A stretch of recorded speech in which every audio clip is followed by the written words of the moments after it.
Kedo Osmancevic is a father and a husband. He's also a first-generation American. On this week's episode, Kedo is going to share some of the stories of the trials and tribulations his parents faced when they first came to the United States from Bosnia, as well as some of the cultural differences that can make for some pretty interesting conflicts. This is Those Who Do First-Generation American with Kedo Osmancevic.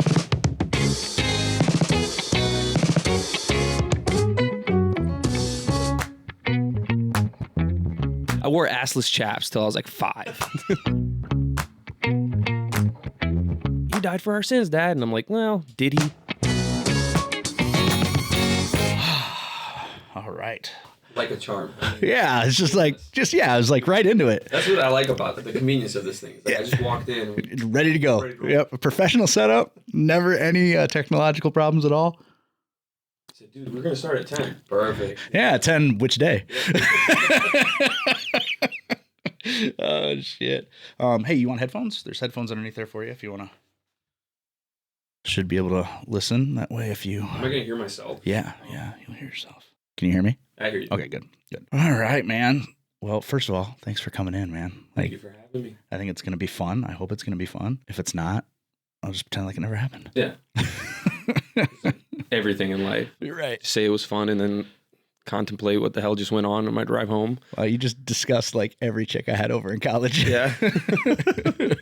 She's like, I don't know what just happened. What did I do? I feel like I'm a failure. Yeah. I can't tell my parents, not because they would be ashamed of me for having premarital sex, but because of who it was with. Yeah.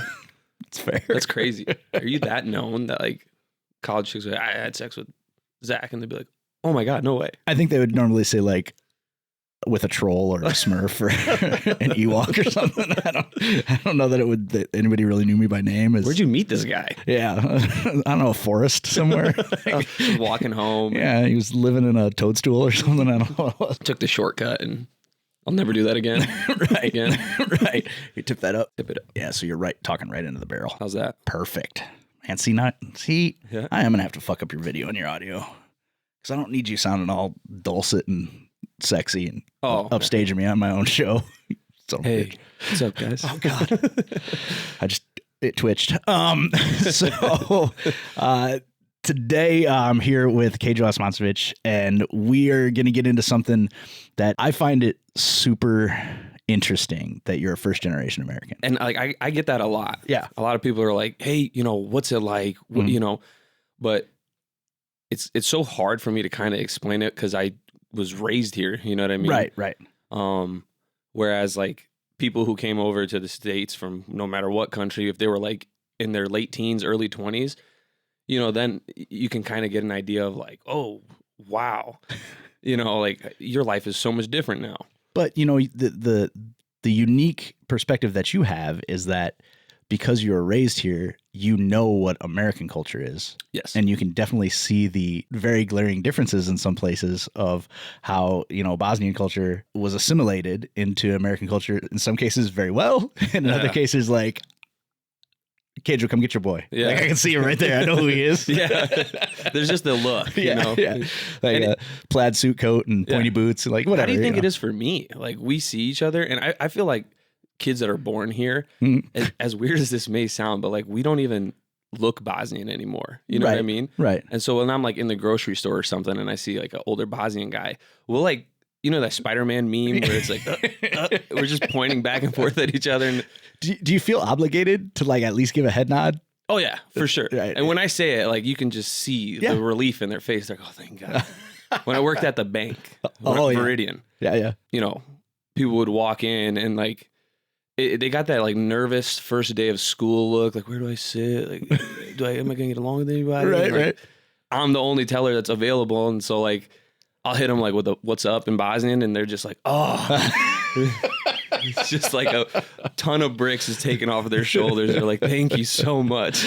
Well, I would imagine too, like, I wasn't around when the first influx like happened. Because I would have been like late 90s, right? Like 95, 96. Yeah. So I guess 95, 96, I was still here. I graduated high school in 97. I was fucking gone. Right. So I didn't really experience a whole lot of it. But now because it's been so long, there are some really old people that were young then, we're in their middle aged or whatever. And I would imagine those are the folks that probably get the real sense of relief, because it's like, it's not my first language. Yep. I may not still have 100% grasp of the culture, because a lot of times when immigrants come in, their culture is really insulated because they are drawn to people like them, you know? So like, it's like a little mini culture, and the older folks probably were less likely to like venture out of that. So there's like almost like a time capsule for them. And then they walk in and they see you and you speak the language. They're like, oh, that fucking thing. Yeah. Oh, fuck. I don't have to try. Like, well, and it's like, I couldn't imagine right now getting dropped in like, I don't know, like Thailand or something. Yeah. Where like, I don't know anything. I don't know how am I going to get a job? I don't speak Mandarin or whatever they speak over there, or Thai. Right. You know what I mean?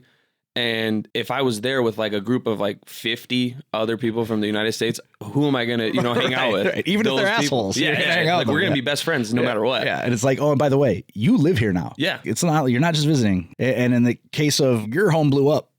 Yeah. No you know, like you can't even really go back there. I mean, I know a lot of people go back now because I think it's calmed down a little bit over there, but absolutely. But like, I can only imagine coming and just, there's no way. Like, I'm a pretty empathetic person, and I can't even wrap my head around it. Like, what that would be like to experience knowing a certain way of life your entire life. And it's not like you're going away to go to college, you know, like, hey, I want to go be a doctor, and they've got a better school for it over there. It's, hey, I need to go somewhere that isn't going to blow up around me, and I can probably never come back. Yeah. I mean, for a lot of people, that was their reality. It was like, here's your ticket. Now you figure out where to go. Right. And like, I think personally from like stories that I've heard, I think a lot of people came to America because, you saw it on the TV and, there's a land of the free, all this opportunity. So everybody's like, dude, let's get the hell out of here and let's go to the States. You know what I mean? Let's get ourselves some Guess and Gerbeau jeans and like hang out. If they would have known then what we all know now, they'd be like, maybe we'll try like Greece or something. Yeah. Dude, I asked even coming to the States. So my mom was 7 months pregnant with me when they were in the refugee camp in Croatia. Oh, wow. They got the papers. They can fly over to the States. If you're over 5 months pregnant, you can't fly. Well, it's not recommended to fly. Right. My mom lied. She said, and if she sees this, I'm not calling you a liar. I'm just saying, you did what you had to do, okay? I think the rules are different when you're trying to get your child out of a war-torn country. Yeah, I think it's fine. You get the slip. All right. Yeah, it's not like they're going to arrest you when you land if they find out you're 7 months pregnant. You're 7 months, but you fuck get over here. You're getting old. Get the fuck over here. We're taking that kid. But yeah, so they flew over to New York, upstate, Syracuse area, Utica, New York. Yeah, the pretty part. Yeah. Yep. We're in a refugee camp. That's where I was born. And we lived there until I was like 2 or 3. And like in a camp? No. So we were in the refugee camp for I don't know how long, but then the housing started. I'm not even sure who it is. Is it like the Red Cross or? I was going to ask you. Yeah. I was a baby. So I don't know. I would have gone with anybody at that point. Not much has changed. Again, a lot like me in college. Yeah. So whoever it was that was helping the people that migrated over get housing and stuff like that. My mom, her parents, her 3 brothers, my dad, me, and another family lived in this like 2-bed, 1-bath. Woof. Just like, you can't even leave your shoes out on the porch. Like, if you're going to take them off, you would take them off inside. Like, it was not a good place. Wow. And, but safe, right? It was safe. It wasn't getting blown up, but it was like, we left one. It's like you went to a new level in a video game. Like, oh man, I finally just passed that. And you get to this level and it's like, we're going to take all your shit. And then you can't even fight back. Like, you can't say no. You know what I mean? You can try, but like, imagine getting robbed, but you don't speak Bosnian, and I'm only yelling at you in Bosnian, you're yelling back at me in English. Right. Like, what? Well, it's terrifying because Bosnian can also sound like a very angry language. Right. Yeah. But soft at the same time. It just depends. Like, I'll have a conversation on the phone, and like, somebody will be sitting by me, and they're like, who the hell was that? Like, oh, that was my mom. You guys hate each other? No, I love her very much. That's what I just told her. Well, and knowing your mother, she doesn't even really need to use the phone. No. Like, she could call you from New York with just her voice. Yeah. I'm pretty sure she just touched down in Cedar Rapids. Oh, yeah? Like, I felt the shift. Yeah. I felt a great disturbance in the force. Yeah, I was like, what the hell is that? So pretty soon we're going to start hearing noises. So when she comes to visit, she stay with you? Yeah. Yeah. Yep. And you said dad's in town too, right? Yep, Dad's in town. Because dad drives truck? Yep. Yeah. So he'll swing by from time to time to see my daughter. Not really much me anymore. Like I took back seat to everything now. Yeah, I hate to break it to you, buddy, but that's exactly how it works. Yeah, that's just life. Yeah. I don't care to see Mason anymore. I'm like, bring that boy over and leave. Yeah, that's basically what it's like. She'll like FaceTime me and I'll pick up the phone and she's like, yeah, I don't really want to talk to you. Like, where's your kid at? Give me the cute one. Yeah, give me your kid. She asked me one day, she's like, would you ever like consider like me adopting her? I was like, what the hell is wrong with you? Like, no. As cool as that would like be, like in theory, you know what I mean? Like having kids, like there's a lot of responsibilities and you got to sacrifice a lot of shit. Right. And it's like, if I could just give her to my parents and be like, hey, bye now. Well, see, and that's the nice thing about your folks living so far away is once she's old enough, you could ship her there for the summer pretty easily. Yeah. Just be like, go see grandma and grandpa. Yeah. For the summer. That's what I did when I was a kid. Like I did too. Put me right on a fucking plane and away I went. I went on a fuck. You must have had money growing up. I was on a train, dude. Be clear, I didn't have money, but my grandparents did. Okay, there you go. Yeah, my parents put me on a train once. Wow. And dude, not throwing shade at any particular culture or belief system, but like it was just full of Amish people. Really? And they fucking hated me. Like because I had my like iPad and like, my headphones and like.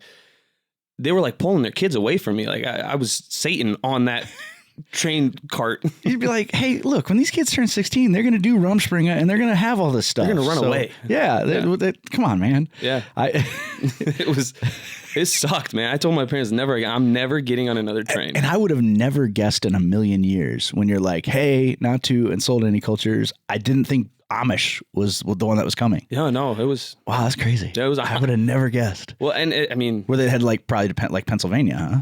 Maybe. Yeah. Like so we were going to Erie, Pennsylvania. From Erie, we went to the main station up in like Buffalo. Yeah. And then from Buffalo, I just got picked up by my uncle and drove home. Because Pennsylvania is like a huge Dutch. Like, dude, gets super Dutchy there. Oh yeah, the Pennsylvania Dutch. You know, Dutch like, oven. Yeah. Yeah. I went. Oh God, I don't want to tell a whole story, but I told you before when I went to Pennsylvania. Yeah. Well, one of the ideas to like have fun one day was I told her about the Amish story on the train, and she's like, "Hey, you know what'd be freaking awesome is like we go to this Amish village and you see how these people live and like the things that they do." And I'm like, I had a bad experience. I don't know how this is gonna is this gonna make me? They're not gonna beat you up. Yeah, you know, I'm an adult now at this point too, so like, I can fight back. He goes in there and just starts laying waste. Yeah, just start knocking people out. This lady's trying to churn butter, and I just drop kick her. But yeah, we went to the little town and like I guess saw how they live, and I totally had a different understanding. I was like, you know, I get now why they were looking at me like, oh. Well, it's basically they time traveled. The minute they got on that train, they flew to the future. Like it was, you know, you can do the same thing in like Old Line, right? Yeah. You don't got to travel that far, right? Go to Pennsylvania, like, or you can go down to the Manas, you know, like whatever. Yeah, yeah. You didn't have to go on a train, and well, I guess you flew this time. Probably. I flew this time. Yeah. Who paid for that? Oh, she did. Yeah, weird. Yeah, you know. God bless her. God loves her. I got to figure out a way to ugly you up. Seriously, you've led a charmed life. I know, man. So who? And maybe from what you said earlier, you may not know the answer to this, but like wasn't there some kind of like organization that organizes?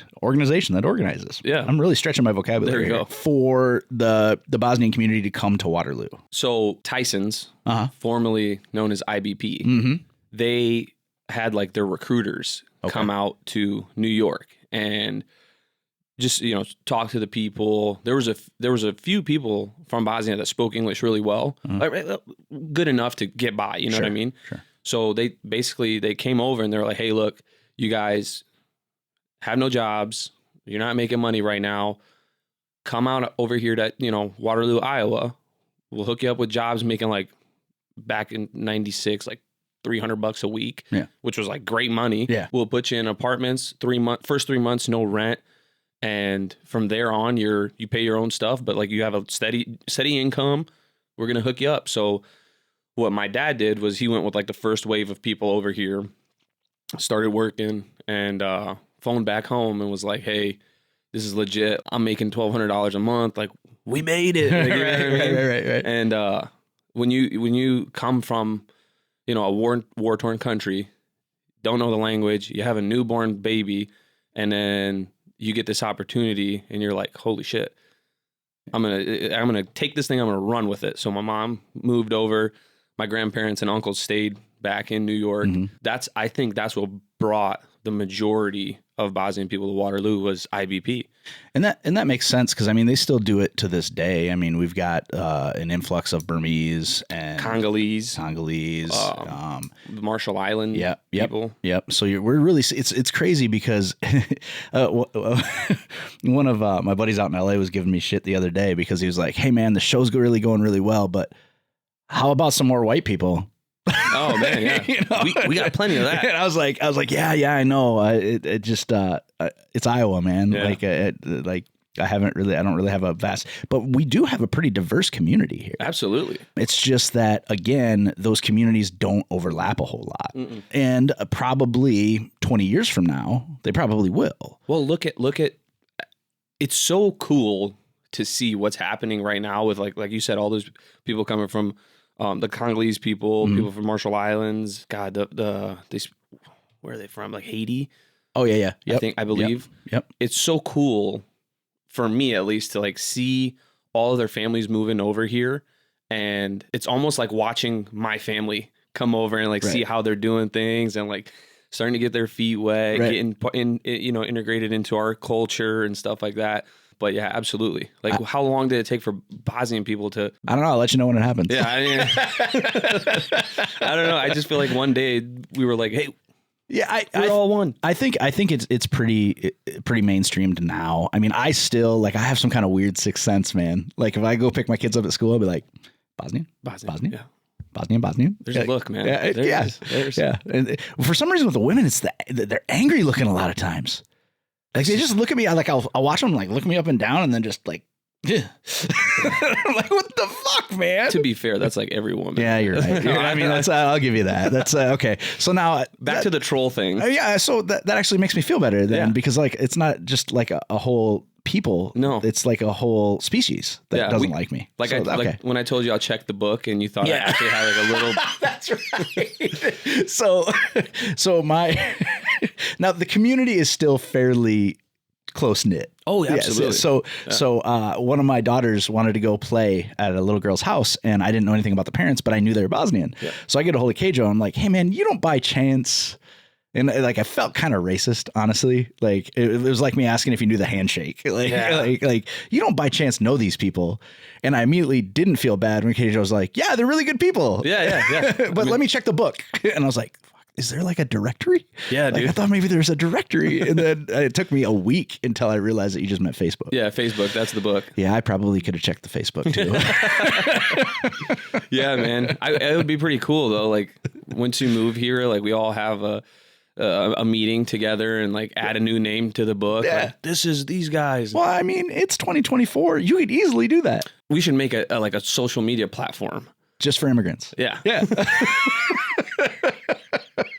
I think you're asking for trouble. Yeah. I think you're asking for a certain group of people to descend upon that media platform and just fucking make it vile. Maybe. You know, there was when AI first started, they launched an AI and they put it on Twitter, and they had to take it down after 4 days because it learned to be racist. Oh, really? Yeah. So that's AI's ultimate goal? Well, no. I mean, it was just because Twitter is so racist. Yeah. It learned from what it saw. And pretty soon they're like, we got to shut it down. We got to shut so this down. AI was like, I got to blend in. Yeah. Started dropping hard R's left and right. Like, what the hell? Yeah. Because it was like, I thought this is what I was supposed to do. Yeah. What the hell? Yeah. You would think if you have the brains to develop an AI and put it in Twitter, it would figure out like, okay, that's racist. That's enough. I mean, you would think, except for it's like, well, I'm just trying to assimilate into this culture. Yeah. And I mean, our culture's pretty racist. That's sad, dude. Yeah. That is sad. Yeah. Yeah. I mean, just look at the times that we live in right now. Yeah. I think I'm surprised, and I think it's probably Actually, I can't even say that. I'm surprised that the community is as open as it is, because we're in the Midwest. And I mean, granted, all the population centers in Iowa lean left, pretty left. Yeah. But that it's still, we're getting these new cultures that are still being brought in and welcomed in. And generally the community is trying to assimilate them into the culture and include them and everything. And I've got a friend in Chicago that, you know, being a sanctuary city, she's got a whole group of Hispanic folks that she's like trying to help, you know, get clothing and bedding. And then they're making like empanadas and shit and selling them. And then she's helping like sell this stuff. And it's like, that's really cool to see, especially in the world that we live in right now, to see that warmness and openness is still happening. But that stuff doesn't catch the news. Oh, no. You know, you get one immigrant kills a gal in Georgia. Yep. And it's like, close the borders. Yeah, these guys are evil. It's like, you know, I have lived a lot of places. I've lived in 3 states. I've traveled a lot. You know who kills people a lot?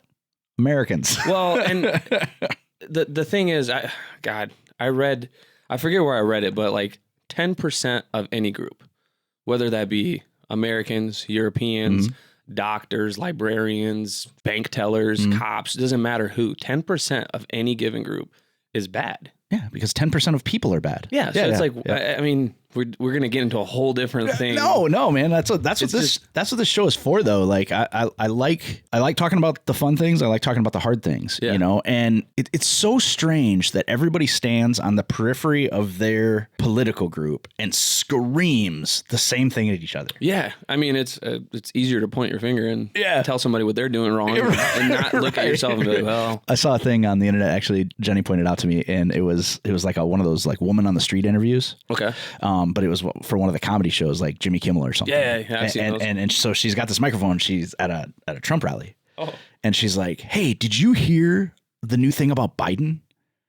And they're like, "No. What did he do now?" And she said, "Well, did you hear about him getting involved with an adult film star and like having an affair on his wife and then trying to cover it up by paying her $130,000?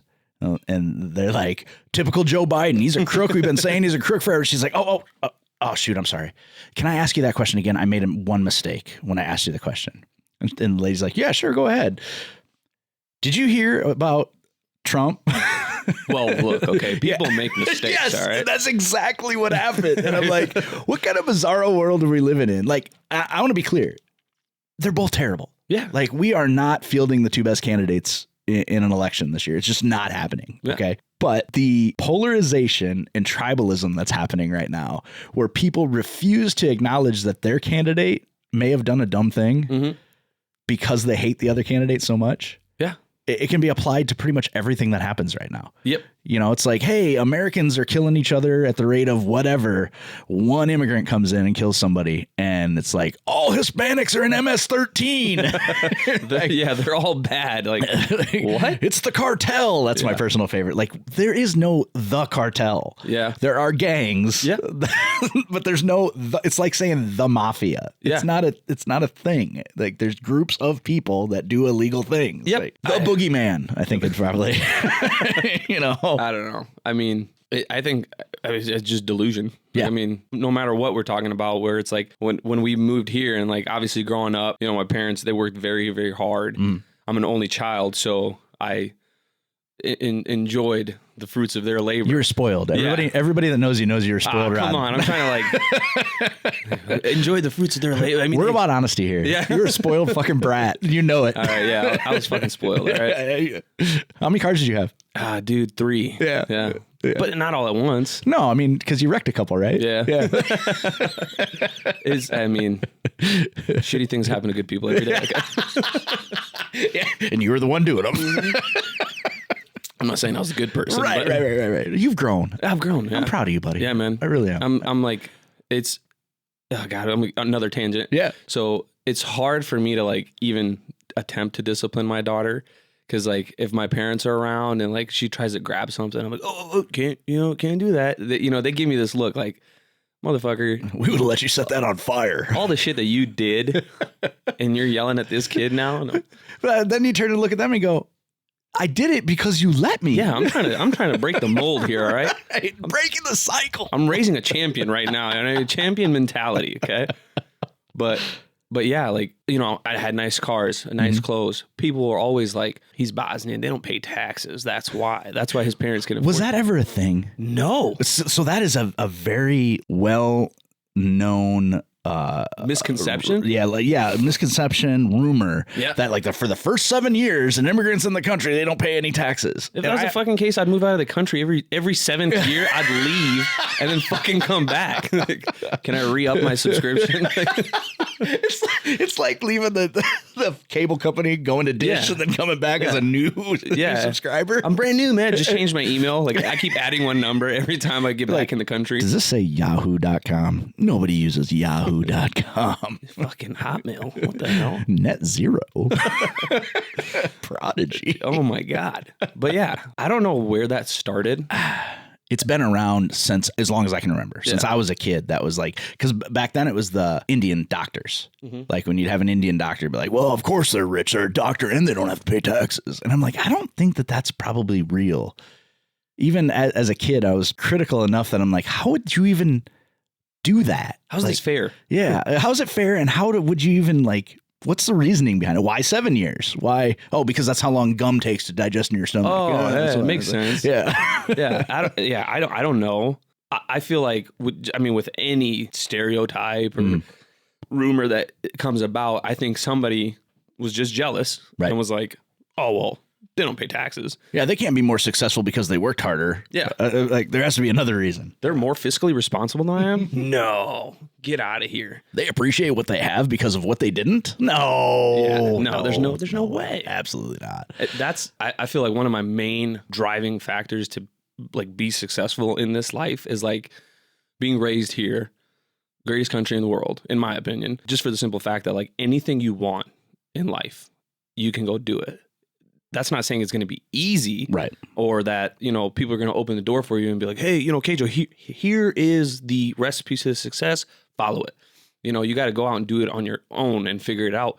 But what better place to do it than here? Right. Like anything you want. And just seeing my parents, the stuff that they went through, how hard it was, how hard they worked just so that. And my dad tells me all the time, like he grew up without a father.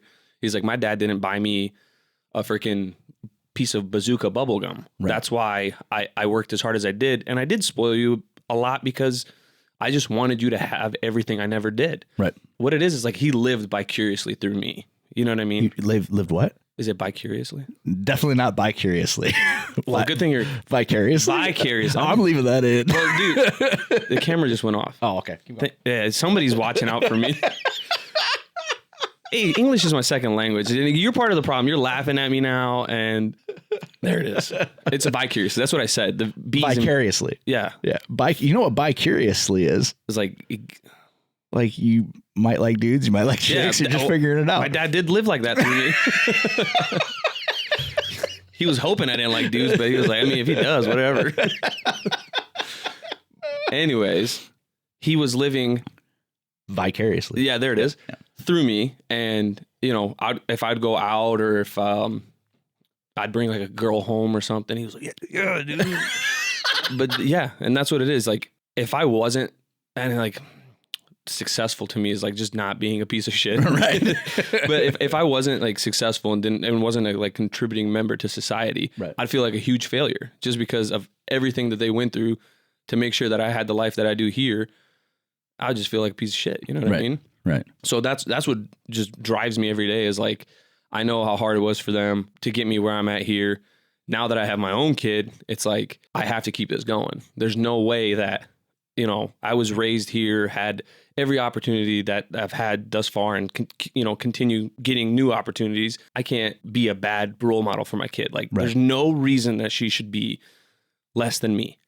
And I think that that's just my mindset. I don't know. A lot of people that started those stereotypes, I feel like it was just like selfishness and jealousy because like you were born here, you were raised here. There's no reason that you should look at somebody else, like an immigrant, no matter where they're from, and be like, well, I'm not where I'm at because of you. Well, and it's that whole South Park, they took our jobs. Yeah. It's like, no, they didn't. You could have had that job. Matter of fact, you probably had a better chance of getting that job. Right. But you're so busy being mad that you couldn't be good. That's like me or like my daughter growing up being like 18 and then gets mad that some foreign exchange student from like Italy comes over and gets this job and she doesn't. She's like, oh, he took my job. Like, what? Yeah.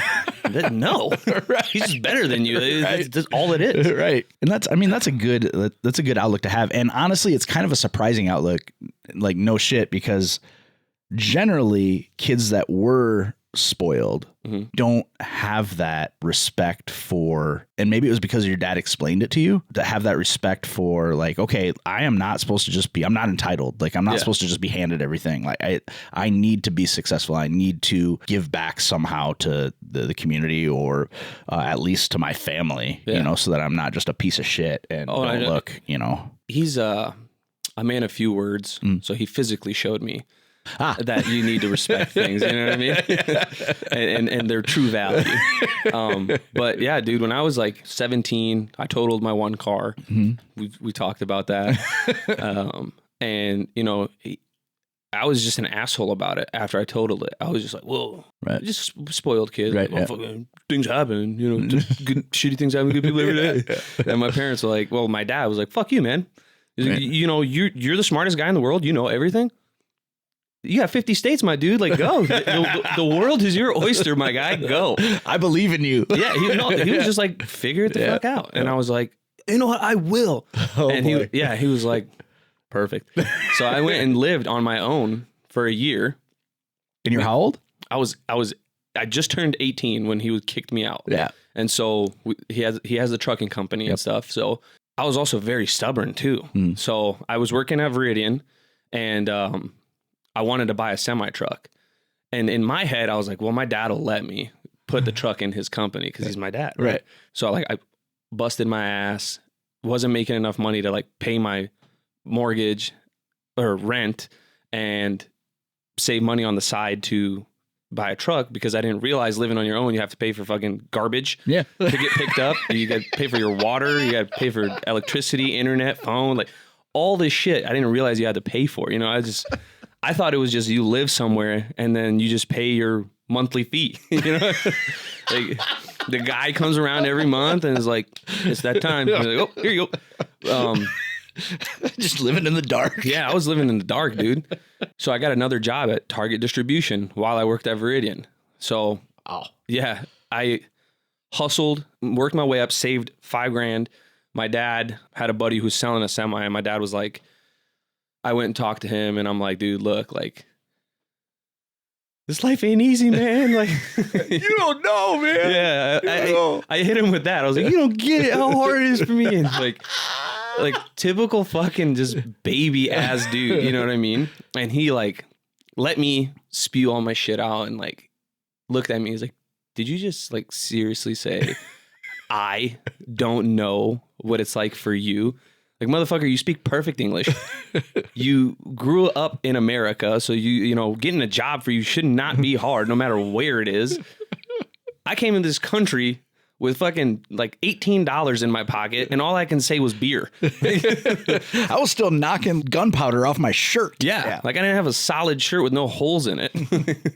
So, you know, he was like, all right, I get it. I feel like you've learned your lesson. Because this was like a year that I was on my own. And like, I was like, brother, I can't afford this shit anymore. Like, I'm going to get kicked out. Were you admitting that you didn't get it? Were you like, yeah, I don't, you're right, I didn't get it? Or were you still like, no, you don't get it, man? No. Yeah. I was like playing both sides of the fence. I was like, you don't get it, but I totally understand where I fucked up.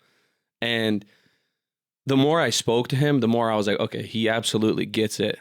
I'm the one who doesn't get it. You did this for a reason. You know what I mean? What caused that? Because that's not a normal, like, you know, people are stupid, man. Yeah. And so that's not a normal progression. Like, normally something has to happen. Like, where did the light bulb come on for you where you're like, wait, he's right? I don't know what to call this, but like the anxiety of, like, in my mind, I thought like if I got evicted from this place, everybody in the state of Iowa was going to be like, what a loser. You know what I mean? Because you said it earlier, like the Bosnian community is very tight knit. Right. So like if I got kicked out of my place because I couldn't afford it, dude, in my head, and it's probably true. Like a lot of Bosnian people would have been like, what a fucking loser. You know what I mean? So I was like I was breaking down, man. I was like, I never experienced this before, you know? And I think that's why my dad did what he did, because he realized like, holy fuck, I created this monster who thought everything, like, I deserve it all. It's my right. You know what I mean? He kicked me out and told me, like, go figure it out, man. Like, if you think you're hot shit and you understand what life is, go. Like, be my guest, man. I think ultimately they never, well, I know for a fact they would have never let me, like, hit rock bottom just because of the next part of this story. But I got really, really close to rock bottom. And I was, like, talking to him. I'm like, dude, I get everything. Like, all the things you and mom did for me, I completely understand, like, why you let me go out on my own, fuck my way around for a year. Now that I've lived alone for a year and I realize, like, I cannot do this without your help, here I am back begging you to let me back home and buy me this semi truck so I can make some more money. So what would have been rock bottom? Like getting kicked out. Yeah. Getting evicted and like no place to go. Yeah.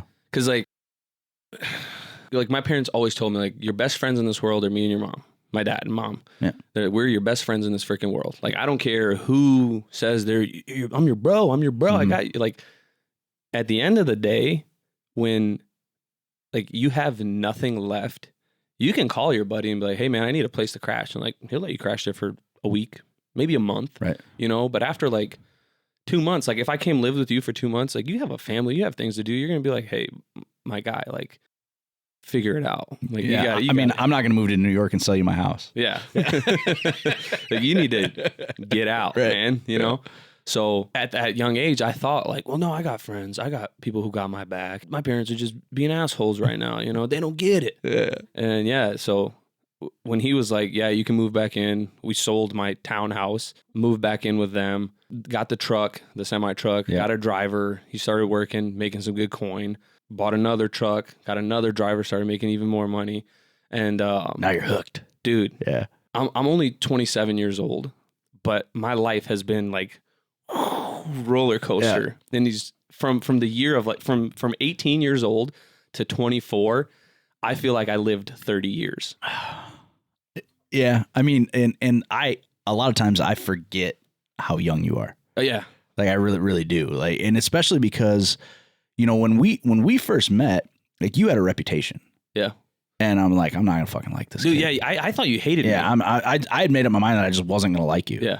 And then I think we like sat down. We were somewhere together, and we sat down and talked for like 30 minutes. And I was like, man, I like this kid. Like, he's figuring it out. Like, he's young, but he's figuring it out. He's a hard worker, and so it, you know, that was part of that was on me, because it's like, fuck, you don't do that. Like, don't just like believe, you know, make up your mind before you ever even have a fucking conversation with somebody. Yeah. You know, so I have to own that. But like, ever since I've known you, you've been more mature than your age. Yeah. Like you've really had a pretty head on straight way of thinking of things. Gosh. Well, you know, shut up. You know, and that's always really impressed me, because, and I think part of that is because of the reputation that I bought into. Yeah. You know, and then as we got to know each other and became friends, like it was like, okay, you know, this kid's really got it figured out. And so I forget that you're 27. Yeah. You know, I mean, that's how old my oldest kid is. Yeah. You know, like but I forget. So I'll be 28 in July, but like, I mean, it was just one of those things that like I had to grow up. Yeah. Like I had to. Yeah. And I'm not saying I had to because like I struggled by any means, you know what I mean? But it was one of those things that my parents were like, dude, you're a lot. And I always hung out with older people too. Yeah. So in my mind, I was thinking the way that they were.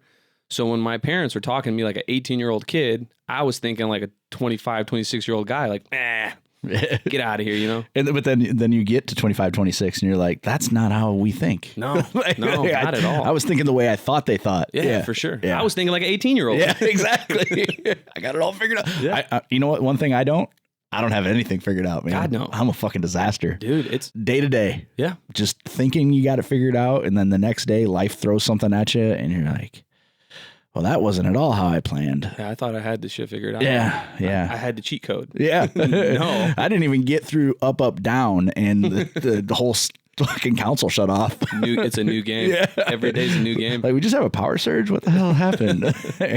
Yeah, so I'm glad that you found that when you did, because a lot of people in your situation that had the upbringing, and like, I'm not besmirching your parents, but like a lot of kids don't turn out well after that, you know, but I think you do see a lot of first generation kids turn out okay because they see what their parents, at least if they're able to recognize what their parents went through, it's easier for them to reconcile that and go, hey, I have to be appreciative, because if I'm not, now where it's going to be real tricky is your kid. Yeah. You know, because you're going to provide for her, and if you have more, them, and you're going to want for them, and they don't have to see the turmoil and the having to claw your way back up, right? Because you didn't really have to do that. You know, right. you grew up, right? Like, you had a kid moment and then you grew up. Whereas like your parents, they could have not been alive, right? Yeah. You know, I mean, they, going to get bread, they may not have come back when they were over there. So being able to see that and watch that happen is, I would hope for a reasonable person, would be that gut check of like, man, they really had to get through a lot for me to have what I have. There's also like the fact that they worked at IBP, Tyson's, whatever, and they were both like, no, this isn't what I want. Right. Like, my mom ended up going to college, getting her associate's degree, ended up becoming a deputy sheriff for the Black Hawk County Sheriff's Office. My dad was like, I don't want this. Started driving a semi-truck, opened his own trucking company. So like, they were already doing better than they were back home. Yeah. But they were still like, this isn't enough for me. This isn't the life that I want. Right. And, like you said, clawed their way up to a new, how would you say, new like lifestyle. You know what I mean? It wasn't getting by, but now we're like, oh, now we can actually go buy things. And, well, to stick with the video game analogy, like, they leveled up. You know, they had better gear, better vehicle. Force damn leather belt. Level 18. Oh, sweet. My boots aren't grass anymore. Yeah, dude. Oh, sweet. Spaldings. Yeah, I don't have a leather strap anymore. I actually have underwear. Yeah. I wore assless chaps till I was like 5. I'm just kidding. But I'm actually glad you said that, because so we kind of jumped over your childhood. We talked about, what happened basically post high school, but it's also interesting to me, your folks get over here. It's funny because your mom is 7 months pregnant with you, living in a refugee camp, trying to figure out a way to get to the United States. When my mom was 7 months pregnant with me, she was at an Ozzy Osbourne concert. Hell yeah, dude. Hell yeah, bro. Things were very different. Like, she had way less to worry about. Yeah. If my mom was at an Ozzy concert, just fresh in the States, I'm like, what the hell? What are you thinking? She's like, I just wanted to go to a concert that where the people couldn't understand him either. They were giving out tickets. Yeah. What are we gonna do? But so your folks come over, you're born in New York, which seriously, you could not have been born in a better part of New York. I was just there last year and was in Ithaca, and man, Finger Lakes region, I would go back in a second. It's so beautiful there. It's awesome. Like, it doesn't feel like New York. No, it's like, it's a whole so different state. Yeah, dude. it's green. Matter of fact, if I were them, I would be like, hey, let's be North New York instead. Yeah. Let's separate out, because it was just so pretty and clean. And Ithaca was a little weird because it's a college town. Mm-hmm. So we went and got pizza at a college pizza place. That was, I had a headache when I left. Oh, Lots of drunk college kids, really good pizza, but no, thank you again. No, lots of yelling, screaming, drunk behavior. Like, being as young as I am and like maturing the way that I have, I feel like part of like my, like, your 20s, I feel like part of it I missed, because I'm the same way. Like, I'll go anywhere, really. Like, anywhere that we go. Like, a lot of my friends are getting married now, so we were just in Scottsdale like 2 weeks ago. Oh, nice. And like, we went to the Waste Management Open, and like, people are just getting trashed, and like, it rained, so people are like using this muddy ass hill as a slip and slide, and they're like at a golf event. Yeah. That's so weird. The only thing I could think about is like, whose fucking car is that guy going to get in? All muddy. You know, that stain's never coming out of those pants. What the fuck, dude? His wife is going to be pissed, you know? And not because he's like fucking some other chick, but because his pants are dirty. Yeah, dude. No, not pants. Like from fucking the top of his head to the soles of his shoes was just like dripping mud. And that's all I could think about. I was like, my God, that guy. It's awesome. He ain't getting in my car. You know what I mean? Oh, you're an old man. Dude, yeah. Like everything sucks now. Yeah.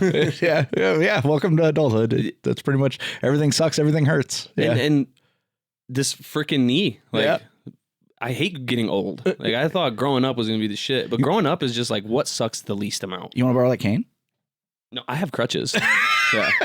I just refuse to use them. But you look like a straight pimp with that wrapped in leather and shit. I could like limp. And people would be like, look at that guy. what did he do? Oh, I bet he's got hose. I was in a bar. With this thing on. Yeah. And if I wasn't married, let's just put that sure. out there. If I wasn't married, I've cracked the code to a new game. Like you go to like a hole in the wall bar, right? Right. Put like a cast on your leg and just walk around with like a cane or a crutch, and like people will just flock to you like, oh, you poor thing. Like that must suck for you. And I'm like, yeah, if you could just. Did it ever cross your mind that it's because you're ridiculously fit and attractive that might have something to do with it? No. Like if you're some fat slob like me and you do the same thing, that's not going to happen. But I'm not that way. You know that. At least I don't think I am. I don't like, oh, I look good. No, it doesn't matter what you think. Yeah. You are attractive and you're fit.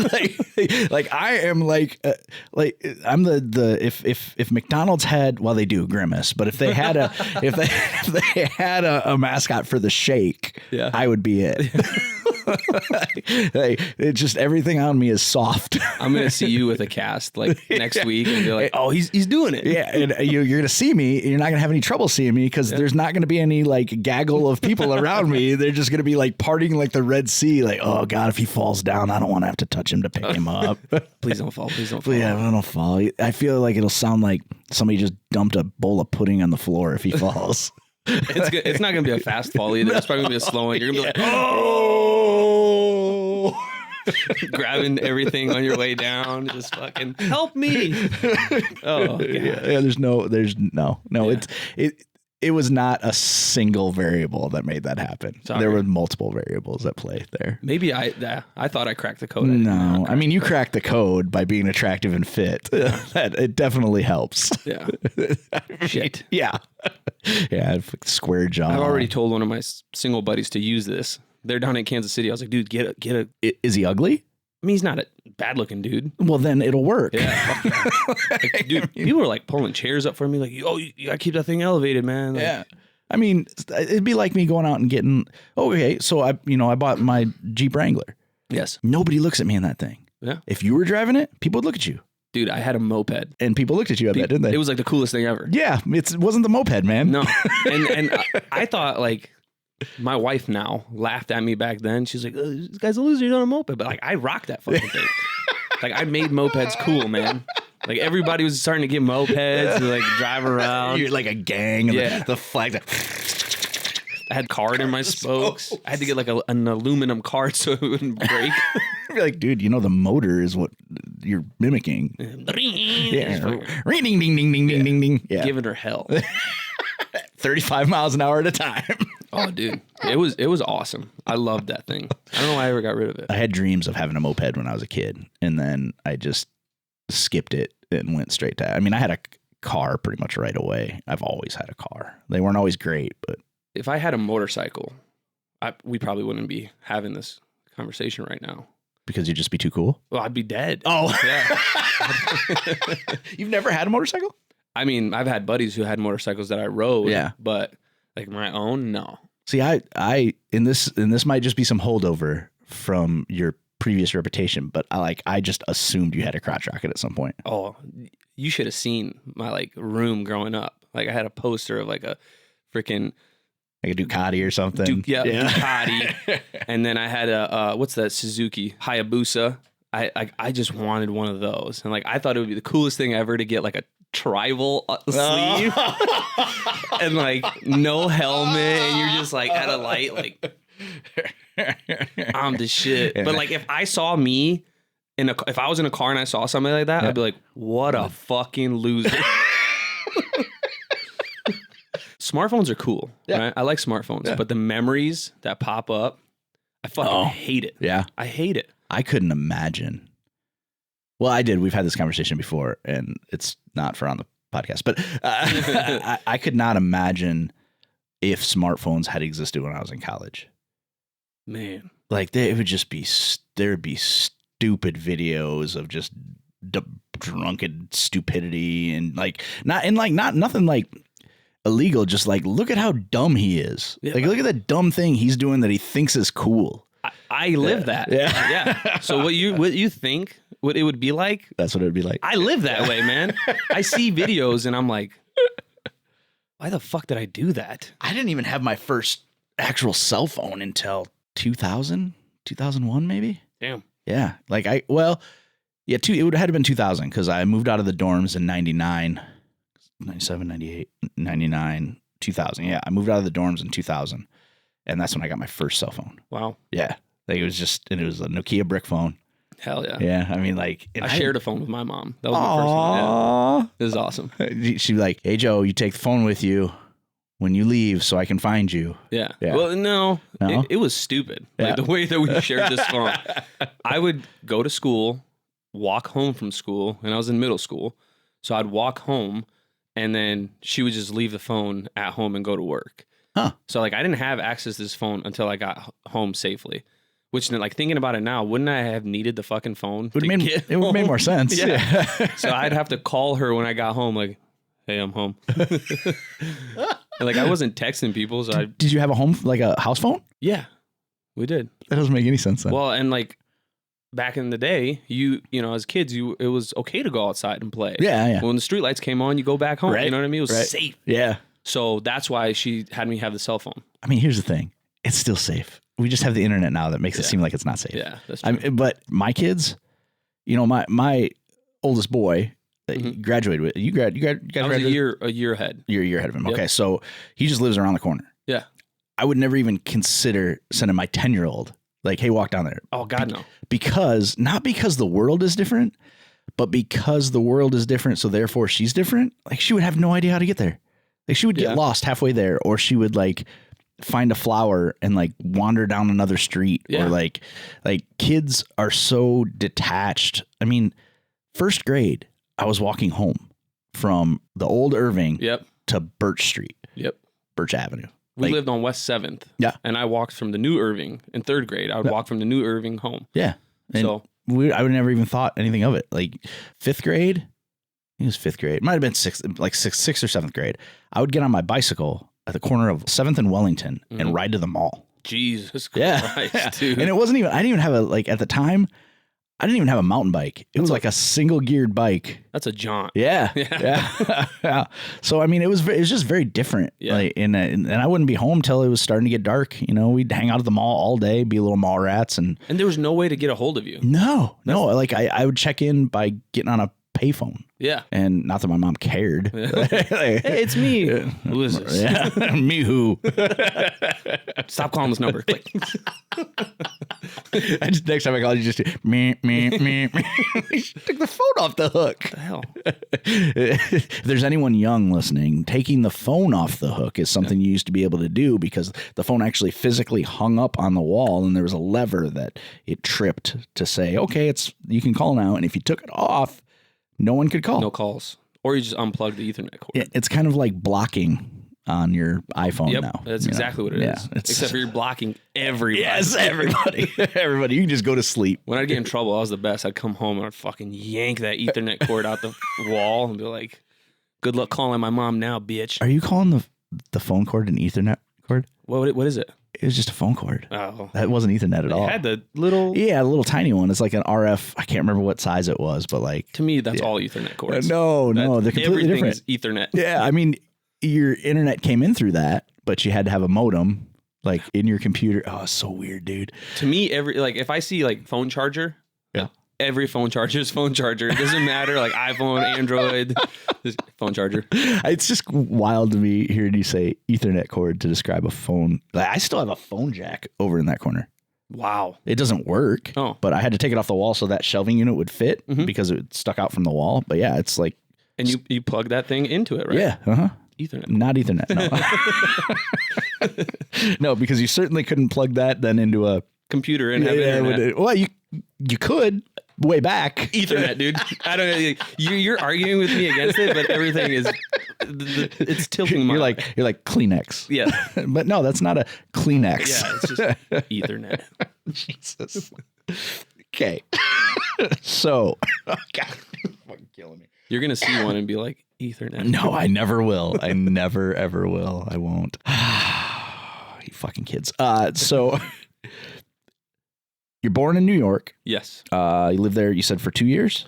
Till I was like second grade, third grade. Oh, that long. Okay, so you are 8, 9 years old, somewhere in there, right?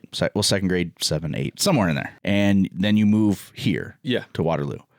So mom and dad, if you just move here, mom and dad are both working at IBP. Yep. And you're starting elementary school. Yep. So you didn't have any other family here, right? It was just mom and dad because grandma and grandpa and uncle stayed out east. Yeah. And like, I have like cousins, but like distant relatives. Nobody like in my immediate family was out here. It was just us. So was that just a coincidence or they were also brought by IBP? They were also brought by IBP. So you're here. Like, what was the social dynamic like? Were your folks only hanging out with other Bosnians, or were they trying to assimilate themselves into the culture? It was only like strictly Bosnian people. And so my mom's personality is very much like mine, very outgoing people person. Right. Even though she's an asshole. Like, it's the same. She's got a big personality, would be how I would describe it. Yeah. Did you just say she has a big ass? Well, I mean, she does. Her personality is huge. Okay. But she was hanging out with all these people, right? All these Bosnian people that they were all, it was all family friends, you know? And her first job before going to college was at Community Bank right here on San Martin and Kimball. Oh, okay. Yeah. So she worked there. And that's where, you know, she met Angela, Gary, other folks like this old lady, Joanna. I don't even know her last name, but I just know her as old Joanna. Does she know that you know her as old Joanna? No, I'm not going to see her. Oh, old Joanna.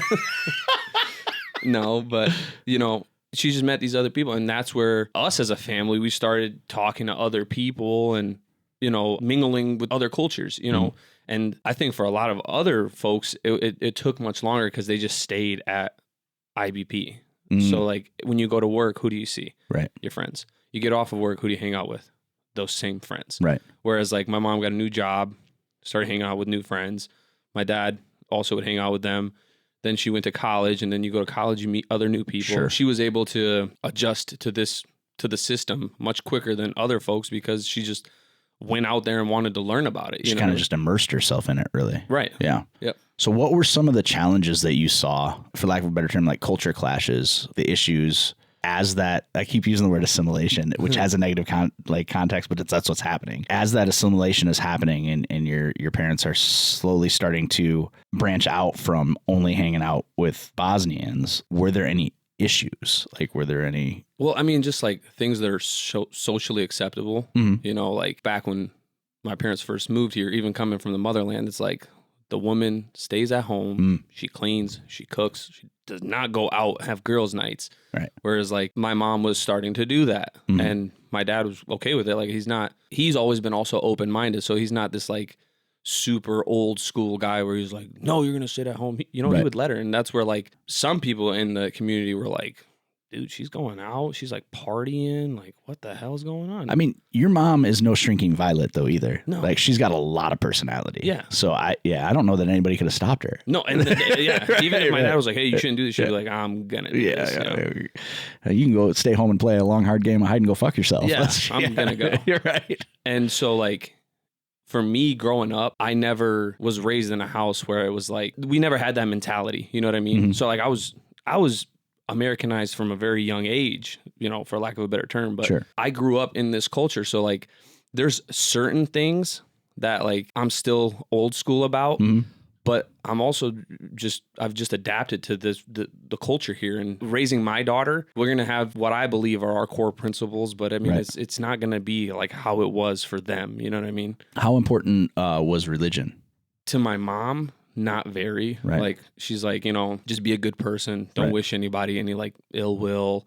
There is something up there, but that's all it really was. Like, just don't be an asshole and don't wish negative things on people. Well, if more people would have thought about that over there, you wouldn't be. Yeah, exactly. No shit. Wow. And my dad, he's very religious, but they never pushed it on me. They were never like, you have to go to Sunday school, you have to follow this, you have to do this. They just kind of let me go with the flow. Except for one time a year. Except for one time a year, man. And that one time, I better be there. Like, even till this day. Yeah. Oh, I'm aware. Yeah. Hey, man, you want to go out? I Can't. Because I promised my dad I wouldn't. Yeah. Well, and then Ramadan, that starts next week. Oh, shit. Yeah. So for a month, it's a dry month. Yeah. And like is that the one where you can only eat? Yeah, you fast. Yeah. So. Well, I'm not fasting. No. There's no way, dude. No. I lasted for like a week once, and I was like on the verge of death. But I mean, you can still eat. It's just when the sun's down, right? Yeah. And before the sun comes up. See, they didn't plan that shit right. No. So they should have planned it earlier in the year when it's darker more. Yeah, right. Well, and this, so now it's in March. Last year it was in like May. Oh, like, do you remember? I mean, I remember it happening, but Yeah. I didn't realize that they could be that disparate in times of the year. I don't get how this works. Like, well, you just answered my question about religion. Yeah, there you go. It's clearly not very important. No. I don't know how it works. Nah. Dad calls, he tells me I have to either fast or not drink alcohol, one of the two. Yeah. Yeah. He just tells me like, from this day to this day, behave. I'm like, got it. Okay. Well, and it's like, you clearly don't institute rules about like what kind of alcohol you can drink. Like, it's like, grain alcohol is apparently fine. Yeah. Absolutely. Right. Yeah. It's fine. Yeah, absolutely. So that might have made it a little easier too to assimilate into the culture if you're not like hardline Muslim. The only real thing that like was awkward growing up was like Christmas time. Oh yeah. Everybody's like, oh, we're getting presents, we're doing this, we're doing that. And I'm like, the stupid stuff in like 7th grade, like, what did you do? What'd you get for Christmas? Write a paper about it. And I'm like, nothing. Yeah. Well, and at that time, like, shit, man, like the only real exposure to the Muslim religion that we had around here from the early 90s to 2000. 9/11. Yeah. Well, I mean, not even before that, we're talking like the Iraq War. Yeah. We heard, Saddam Hussein. Yeah. Like, Saddam Hussein, Muslims, and like, it was this weird. It was over there. Yeah. It was over there. And they weren't teaching us that there were Muslims other places. Yeah. Like that wasn't a conversation that was being had in the Corn Belt. No. It was, if you're Muslim, we're going to be able to tell by looking at you because you're going to wear long man dresses and have beards. And like, it was this cartoonish bullshit. So when the Bosnians started coming to Waterloo, it was kind of a culture shock, I think, for the people here because they didn't realize what was happening. No, yeah. I mean, we were aware of the conflict over there and how fucking terrible it was and that there was genocide and that we had to go over there, but it was still not covered as extensively as any of the other conflicts that we're involved in the last 30 years. Yeah. It was kind of the forgotten involvement for the United States because sometimes you'll still hear some guys in their 50s and 60s like, well, I served in Bosnia. Yeah, it's like, and it also happened so quickly too. Right. Like they just got in, got us out, and we're like, all right, too. Right. Like, you know what I mean? Well, and I think there was some talk of like sticking around and helping rebuild, but I don't even know what happened. That did not happen. I can confirm. Yeah.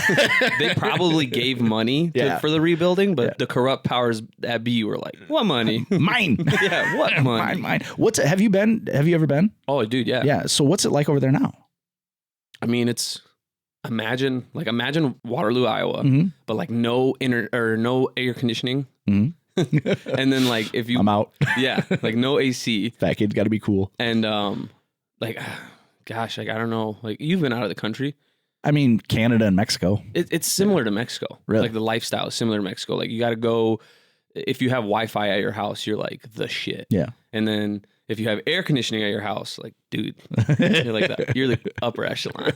As far as, I mean, it's any real problems over there anymore, or is everything just kind of equalized? And I mean, it's similar to like anywhere. Like you go down south and there's still people here in the States that are like, the Confederacy shall rise again. Yeah. They're just like super stuck in their ways and just dumb. Yeah. But the same thing back home. It's like my name, I carry the name of one of the generals from that my dad was in the war with. Right. And some people will hear my name and like want to shake my hand and be like, it's an honor to meet you because you're carrying that guy's name. Complete opposite end of the spectrum. Some people hear my name and they're like, death to you. And so it's like, I mean, it's normal, but like.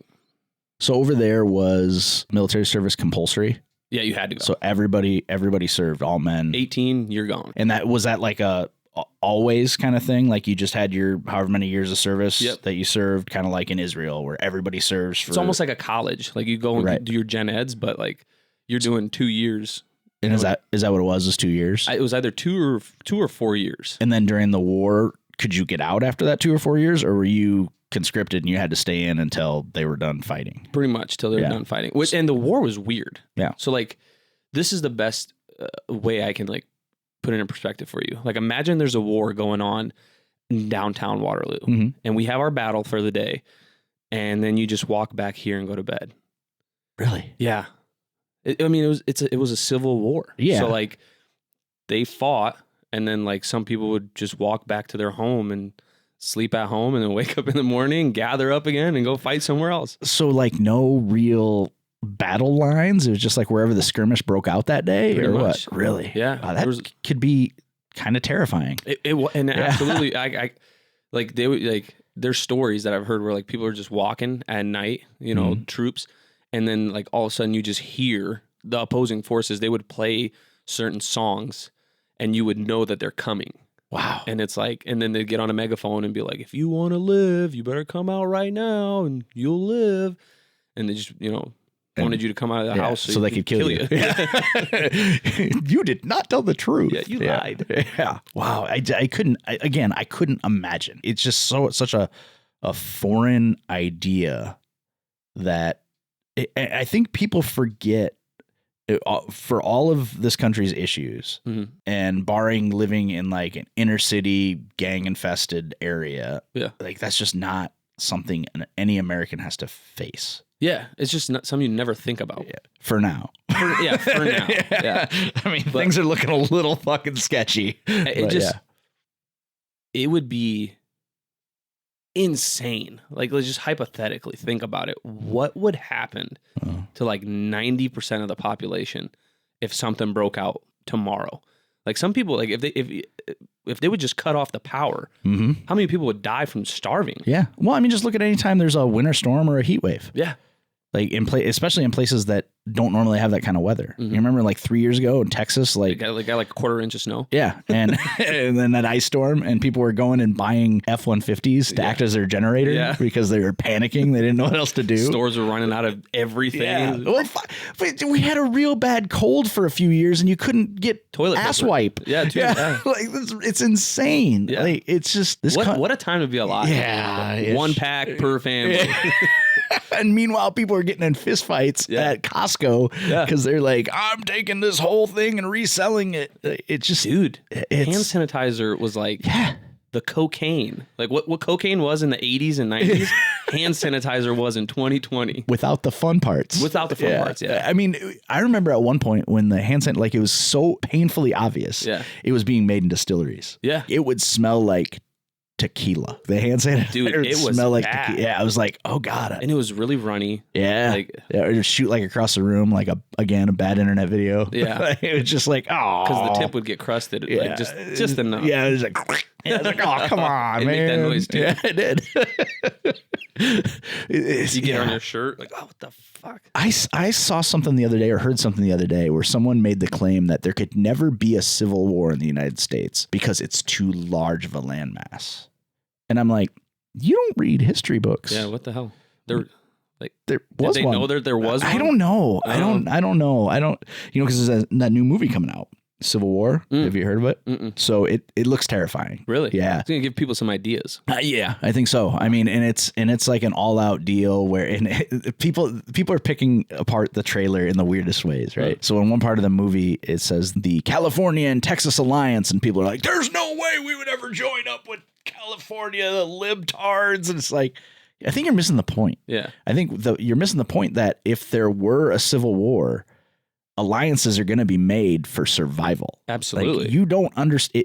Tell me you don't understand war without telling me you don't understand war. Right. Like, oh, we're not going to hang out with them because they want abortion. No, you're going to fight to survive. I was about to say, you just want to live. Yeah. And then once it's done, then you go. And I love Texas. I think Texas is adorable because, Texas is always like, you better not mess with Texas. We'll wipe you off the map. And it's like, there was a mass shooting in a Walmart in Texas. Nobody had their gun. No good guy with a gun got the bad guy with the gun. Where was he? Yeah. And that's all you hear about. Like Texas, everybody's carrying it. Yeah. Apparently not. I guess not. Or they were, and they're a bunch of pussies. And just It's like they vapor locked because it's like, oh, I take my gun to protect my family. Hey, when you're in the shit, it's like, oh, that guy's shooting at me. I really hope somebody does something. I stand firm to the thought process that every person who talks mad shit about having a gun and being willing to use it is going to be laying in a puddle of their own piss. Yeah. Like if there's a hero, it's going to be some person who you would have never thought in a million years would step up and do something. Yeah, absolutely. Because the people who talk about it aren't going to fucking do it. And like I always love when I tell the story of, cuz I don't have a problem with gun owners. Like responsible gun owners, I have guns. I don't do anything with them. I don't use them. I don't carry them anywhere, whatever. But in Iowa, you can open carry in Iowa now, which I don't know why you'd ever want to do that because you're just the first fucking target. Yeah. But, I'll tell people that I'll see that conceal carry or open carry or whatever. I was like, why do you do that, man? Like, well, I want to be able to protect my family. I was like, okay, so you're going to be sitting in an Applebee's and a gunfight breaks out and you're going to get in a gunfight with your 8 and 11-year-old with you? No, I'm going to throw a chair through the window. Throw each one of those kids through the window and then run out behind them. Well, there's just that exit door probably like 2 feet away. I mean, maybe. You want to break the window for your own. Well, if I have to, I'm just saying, if I have to. I'm not going to get in a gunfight with my kids behind me. That's insane. My one job on this planet is to keep them safe. Yeah. Getting in a gunfight at an Applebee's to protect people I don't even fucking know. Right.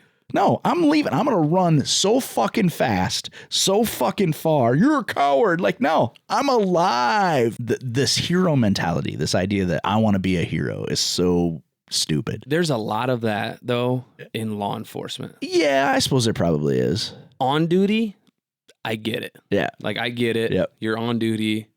Rounds start flying. Like, I mean, that's why you're there. That's why you're there. Yeah, I mean, that makes sense. Yeah. But like, if I'm off duty and like you said, I'm at an Applebee's, I'll be honest with you, I'm getting the fuck out. Yeah. Like, I'm not going to. Well, yeah, like, I definitely want my law enforcement to not lay down and cry if they're working and someone starts shooting at someone. Like, but I also don't feel like they have any obligation outside or do I expect them to put their life on the line when they're out with their kids having a sandwich. Yeah. Like, no, they have just as much right to live as anybody else, which at work, they have just as much right to live as anyone else. But the issue is they're also there to protect other people.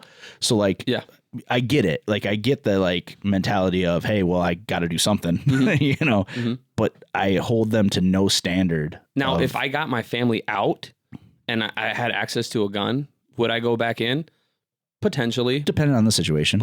But I, like you said, my first priority is getting my family out. Well, and I don't know that if I was in that situation and I was in law enforcement, that I would be like, yeah, I'm going to go die and leave my family without me over a shootout at Applebee's. Yeah. I mean, it's different if you're at work and there's a car on fire. And it's like, I need to go save that person. They expect me to save them. Like I would be the person, if you're in law enforcement, like you're the person that they're going to call to come save them. Right.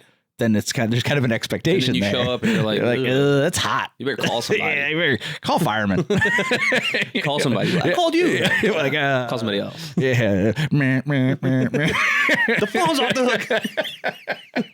Yeah, I think it's an unrealistic expectation to think. It's so weird, but I'm sure it's just like any. I don't know, but I'm sure it's just like any other job that there's some guys that like can turn it off. Yeah. The company I work for, everybody's like, well, make sure you check your email. I'm like, yeah, well, I'm here. Yeah. When I go home, I'm not getting paid. Yeah, I don't necessarily care what's going on. I 100% don't care. I will care with 110% of my focus and attention when I'm at the office. Yeah. The minute I walk out that fucking door and get in my truck, I don't give a fuck anymore. Absolutely. And when I come back in the next morning, I'm cleaning up fucking messes or whatever, and I'm all right with that. Yeah. But don't fucking call me. You can email the fuck out of me if you want. Oh, yeah. I ain't going to see it. Oh, no. Until 7 o'clock the next morning. Yeah, when I get back in. Yep. Oh, man, yesterday sounds like it sucks. Yeah, it looks like you guys went through some shit last night. Wow, that sucks. Well, guess I'll get caught up on paperwork now. I'm here now. Yeah, I always love that. Didn't you check your email? Like, yeah, I did. While I was working. Yeah. You didn't check it at home? You can get it on your phone? No. Are you stupid? Yeah. Why would I do that? Well, don't you want to know what's going on here? No. Man. No. It's kind of sad that, like, if you're sitting at home trying to enjoy family time and all you can think about is what's going on at work, like, dude, get a hobby. Yeah. Make a friend. Yeah. It's hard. I don't know. Love your kids. I don't know anything. You know, that's too much. It's much easier to work. There's some managers at work that were like, when my wife had our kid, I left for 3 days and then I came right back to work. I'm like, whatever, man. Like, whatever. It's real shitty of you. High five. Yeah. It's real shitty of you. Good job. Like, if I could have been with my wife for longer than a month when she gave birth, I absolutely would have. Yep. Like, it was seeing what she went through and knowing that, like, I experienced no pain at all. And then, like, I just couldn't imagine being there for like 3 days and then being like, all right, sport. Yeah. Hope everything goes back to where it's supposed to be. Yeah. Hopefully nothing falls out. Make sure you get up and feed that kid every 2 hours. And depending on what your belief structure is, make sure you make food inside your body. Yeah. You better be able to. No fucking way. It's hard enough to get your kids to love you. Yeah. You know, I don't need to put barriers in the way any more than I already do through my terrible life experience and whatever. All right. So you get here, you're in school here. Yep. You're still seeing family from back east occasionally, right? Yeah. As you are 100% Americanized because you know nothing different. Right. As you interact with family that, you know, they came here from there, what challenges are you facing? Dude, what's easier to explain is like when I go back to Bosnia. Oh, yeah. So I remember I was in 8th grade, just getting ready to go to 9th grade. First time I went to Bosnia. Mm-hmm. And my grandma, my dad's mom, almost had a stroke, just how I was behaving. To her, it was just so strange. So let me give you a little context. We were outside playing, and I was kicking a ball around, and I kicked it, and I broke this guy's side mirror on his car. And like all the other kids were like, "Oh, dude, you're about to get it. Like this guy's gonna come out and beat my ass." You know, I mean. Back over there, like, it doesn't matter whose kid you were. You get smacked around, go home, right. And you tell your parents that you did this and got smacked around by the guy, and then your parents kick your ass. So it's like, you took your ass whooping, went home, didn't mention a word. Right. So I bust this dude's window, or some mirror. All the kids are like, oh my God. And like, I was like, just a mirror. Like, my dad will give him $20 and he can buy a new one. Right. Walk in the house, and I tell my dad, I'm like, hey, I broke this guy's mirror. And my grandma like, oh, you did what? And then my dad was like, even he's like Americanized now too. Right. He's like, chill, I'll just go talk to this guy and pay for this. And she's like, well, what are you going to teach him about this? And he's a kid. Like, he just kicked the ball. Do you think like he went out there and was like, fuck this guy's mirror? Well, and he came over and he was like, hey dad, I did this thing. Yeah. Yeah. It's not like he just took off running like, fuck you, old man. Yeah. Fuck your mirror. And like her and my dad got into a huge argument after, because my dad went outside and the dude was like pissed. And my dad was like, listen, guy, calm the fuck down. Right. Here's, $20. I'm gonna make it right. Yeah. Here's $20 to get your shit fixed. And he's like, well, he can't be doing that. And my dad's like fucking playing with a ball outside. Go fuck yourself. You know what I mean? Like, I know he can't do it. That's why I'm paying to replace it. Yeah. It's not like, it's that old school mentality, that cultural difference where like I walked back in, my dad came back in, and them two were just like going at it. Wow. She's like, I can't believe that you just let him walk all over you like that and disrespect you. And it was just crazy to me because I called my mom right away and I was like, fuck this lady. I want to come home. Like, this lady sucks. You know what I mean? And my mom called my dad right away and she was just like, hey, you fucking tell her to back the fuck up. You know, and my dad's like, I did, chill out. Like I told her, she's like, I'll fucking fly out there right now. And it was just so odd to me. Yeah. Like I didn't understand it at the time. Obviously now I get it. It's just a different world, like two different cultures where that happens here. Like even if a kid came up to my car and put a nail under it, so when I took off it popped, I wouldn't be like, where's this kid? I'm going to beat his ass. Well, I would want to kill I mean, him. I would want to beat his ass, but like I wouldn't freak the fuck out. And like, do you think that if it was culturally acceptable to beat his ass, though? Oh, I absolutely would. Yeah, okay. I'd fuck him up. I'd fuck him up. All right. Because I think that's just because the culture doesn't accept it. Yeah. And maybe there might be some argument that... tough love. I mean, you got it. Yeah, maybe. Discipline. Like if you're not going to discipline your kid, I will. Yeah. And then you'll do it after I do it. Yeah. Because you're going to be mad that I did it and you didn't. So now you're going to do it. Well, you're just going to be mad at your kid that he did that. Yeah. You know what I mean? And I mean, it's just like, even in school, like my mom would tell me stories like when she was in school, you get in trouble at school, the teacher gives you a few lashings. Yeah. And then you go home and it, like back in that time, there was no phone. So like the teacher would come to your house and be like, hey, you know, Kedo wouldn't stop talking. He kept talking to everybody, disrupting my class. And my mom would be like, I'll take care of it. Yeah. You know? My mom already got my ass beat. And then beat you up even more. Oh, wow. I hated parent-teacher conferences, dude. Yeah. Oh, man. Like, this was the story every time. Kedo is a delight to have in class. He's awesome. Gets along with everybody. However, we just can't get him to stop distracting people. And, like, every time I just sit in my chair like, you bitch. You betrayed me. You can just left it at, he's a pleasure to have in class. Yeah, you fucking betrayed. Do you understand the ass kicking I'm going to get for this? I don't think you understand the culture, Miss Smith. Yeah. Culturally, I'm going to get fucked up. The equivalent to you telling Johnny to go in his room is my dad with a belt. Just fucking me up. That's my go to my room. But yeah, I mean, it was crazy. And then like every time afterwards, like I was 18 and my cousins all had to like go bale hay and shit to make like 10 marks for that day.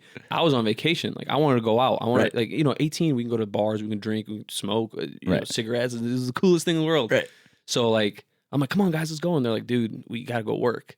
So like I got dressed, drove over to their house and baled this like whole field of hay with them. And they were like, I think I unlocked a new level of respect from them. Right. Because I was out there like sweating my ass off, just throwing these bales of hay, like just stacking them in the barn, which in like the hills, when I say hills, I'm not joking. It's like a fucking hillside. Oh, wow. And so like you're on this sketchy ass tractor, sketchy ass wagon, big tall stack of hay, and you drive to the barn, stack it in the barn, you go back down, do it again. And like, wow. I did that with them because I knew we'd get the job done sooner. Mm-hmm. We can all shower and fucking go out. Right. And here in the States, like that's not a thing. Yeah. I mean, I guess it depends, where you're at. Yeah. I think in like farm communities, I think it probably is, because it's a agricultural rural thing to do. I don't think I ever went and helped my buddy mow his lawn. Yeah. You know what I mean? You guys can go out and play. Yeah. Well, when you're done, give me a holler. I would never cross my mind. Now, that being said, my buddy Adam, his dad would straight recruit us. Yeah. If he asked, what are you doing today? Never say nothing. Because there's going to be something. Yeah. Which coincidentally was baling hay. Yeah. Oh, wow. Yeah. Dude, yeah. I mean, we weren't baling. We were throwing. We were throwing hay into the hay loft, like carrying hay. It fucking sucked. I hated it. Dude, yeah. And I didn't know, like you grab the two little, strings. Mm-hmm. Don't lift it like this so it like scratches up your forearms. Yeah. I didn't know that. Yeah. I was just trying to get this fucking hay in the tractor as fast as possible so we can get out of here. Yep. And so like my arms were all like scratched up. Yeah. I love how like they make it sound like fucking a girl in a hayloft is this like magical thing. Fun magical. You would come out of there bloody. Yeah. Like there is no way that, and it's a lot like doing it in the beach or in the shower. It's not pleasant. It's not fun. It sounds great on paper. Why would you ever do that? I don't know, man. Like I'm just thinking about it right now. It's making my tailbone like tingle. You'd be itchy in places you don't want to be itchy. Or just bloody. Yeah. I mean, like it's going to poke into you. It's not that poking into you ain't worse than the poking into her that you're going to be doing. It's like, it ain't worth it. It ain't worth it at all. Fuck that. Yeah. No, thank you. Yeah. It's, hey, sucks. Yeah. Like it's fun to look at. That's pretty much where it ends. Yeah. Like it's great for a Halloween decoration. Bailing it, terrible. No. Fucking on it, terrible. Well, and like, I don't know about you, but it was all like green in your nose, and you're like blowing your nose for like a week, getting that dust allergies and stuff. Yeah, and just like the dust in the crap that's in there, and there's gonna be snakes. I don't do snakes. Yeah. No, thank you. No, it sucked. Yeah, it sucked. So I have to make you tell the story. All right, let's hear it. That you told me about your uncles and the game you guys used to play. Okay, so it's gonna, like, the first time I told you, it's gonna sound weird. Yeah, but it really didn't sound that weird to me. That's why I like this story so much. But like, being a boy in like the Bosnian community, like it's like your parents have, like, it's a sense of pride, like, you know what I mean? And like anytime like they see you, they're like, what you got down there, like, as a joke. Right. They're not pervs. I hope not. But like, my uncle, my mom's uncle, he's my great uncle. Right. He would always like do that to me. Right. And like, I wanted to like not to do that, not in a way of like I feel uncomfortable, but like I knew we were playing the game. He's like, what you got? So he would like come up with unconventional ways to like fucking grab my dick. I mean, it's the equivalent of like a bag tag. Yeah, like a pink. Yeah, exactly. Yeah, it's not. There's nothing untoward about it at all. No. Yeah. And so like, to give me a nut tap, he would like, I'd come over and like, I remember this one time I was over there and he's like, dude, look at my elbow. And like, I like got real close to look at it and he just like, and I was in 4th grade at the time. And so they were like, what'd you do this summer? And like, I told that story to my teacher. Obviously I was in 4th grade, so I didn't know how to explain to her that like, there's no ill intentions behind him. It's not nut tapping. Yeah, me. It's not, and it's not inappropriate. No, it's just boys being boys. Yeah. So like, this lady called Child Protective Services and was like, this kid's mom is taking him to his uncle's house so that his uncle can grab his dick. Like, dude, so like, let me put this in perspective for you. Like, my mom, this is 1999, maybe early 2000s, doesn't speak very good English still. And now, to this day. Yeah, even now, she doesn't speak very good English, but like back then it was even worse. Right. Gets a call and it's like, we're doing a home visit. We're coming over there. They're explaining to her what I told them. And she like can't wrap her head around. She's like, what the fuck is he talking? And then it finally hit her. They're like, oh my God. When he's like, what you got down there? In my head, what it was the teacher, they were teaching us like, your no square. Or like our bodies ourselves stuff. Yes. Yeah. That's what it was. It was like they're teaching no squares. And they're like, who here gets touched? And I was like, ooh. Like, I like popped up. Like I was excited about it. I was like, I do. And that's when I explained to them the story. And they were like, how often does this happen? I'm like, oh, every time I'm around my uncle. You know what I mean? Like this innocent kid. So that, Why is he so excited about it? Yeah, they were like, holy shit. This kid's really getting gaslighted over there. Yeah, first is my uncle, then my grandpa does it, and then and they were like, what the fuck? I mean, it's kind of like a competition. Yeah. I mean, like, so you can guys score. Yeah, who can do it the most? Yeah. And then I do it back to them, and they're like, oh my God. Yeah, it's so fucking great because you know the people that are hearing the story are picturing he's got to be naked when it's happening. Yeah. Oh yeah, like it's got to be happening. It's got to be sexual. Dude, it's got to be. This teacher hated me after No Square Day. She like took me under her wing. She's like, you poor child. And now I know why you're the way you are. You're just acting out. You just want to be loved in an appropriate way. Dude. I got my ass beat so fucking bad for that. Oh my God. I think if my mom could go over and redo it, she basically told me like, you don't fucking tell anybody that shit. So like if I did get molested, like, oh fuck. She scared me to the point where like I don't tell anybody. I take this shit to the grave, dude. So did they stop doing it then? No. I just never talked about it again, man. Oh God! If you don't talk about it, it never happened. Oh, that's fucking amazing. The first time I heard that story, I laughed so fucking hard because knowing your mom, I can picture her face. I can like the whole oh God. Oh, dude, it was so brutal. Funny. It was brutal. I mean, I'm sorry you got your ass beat, but yeah, it was kind of worth it for me. Well, she's like to hear the story. She's like in her mind, she's like, you have no idea what this did to me.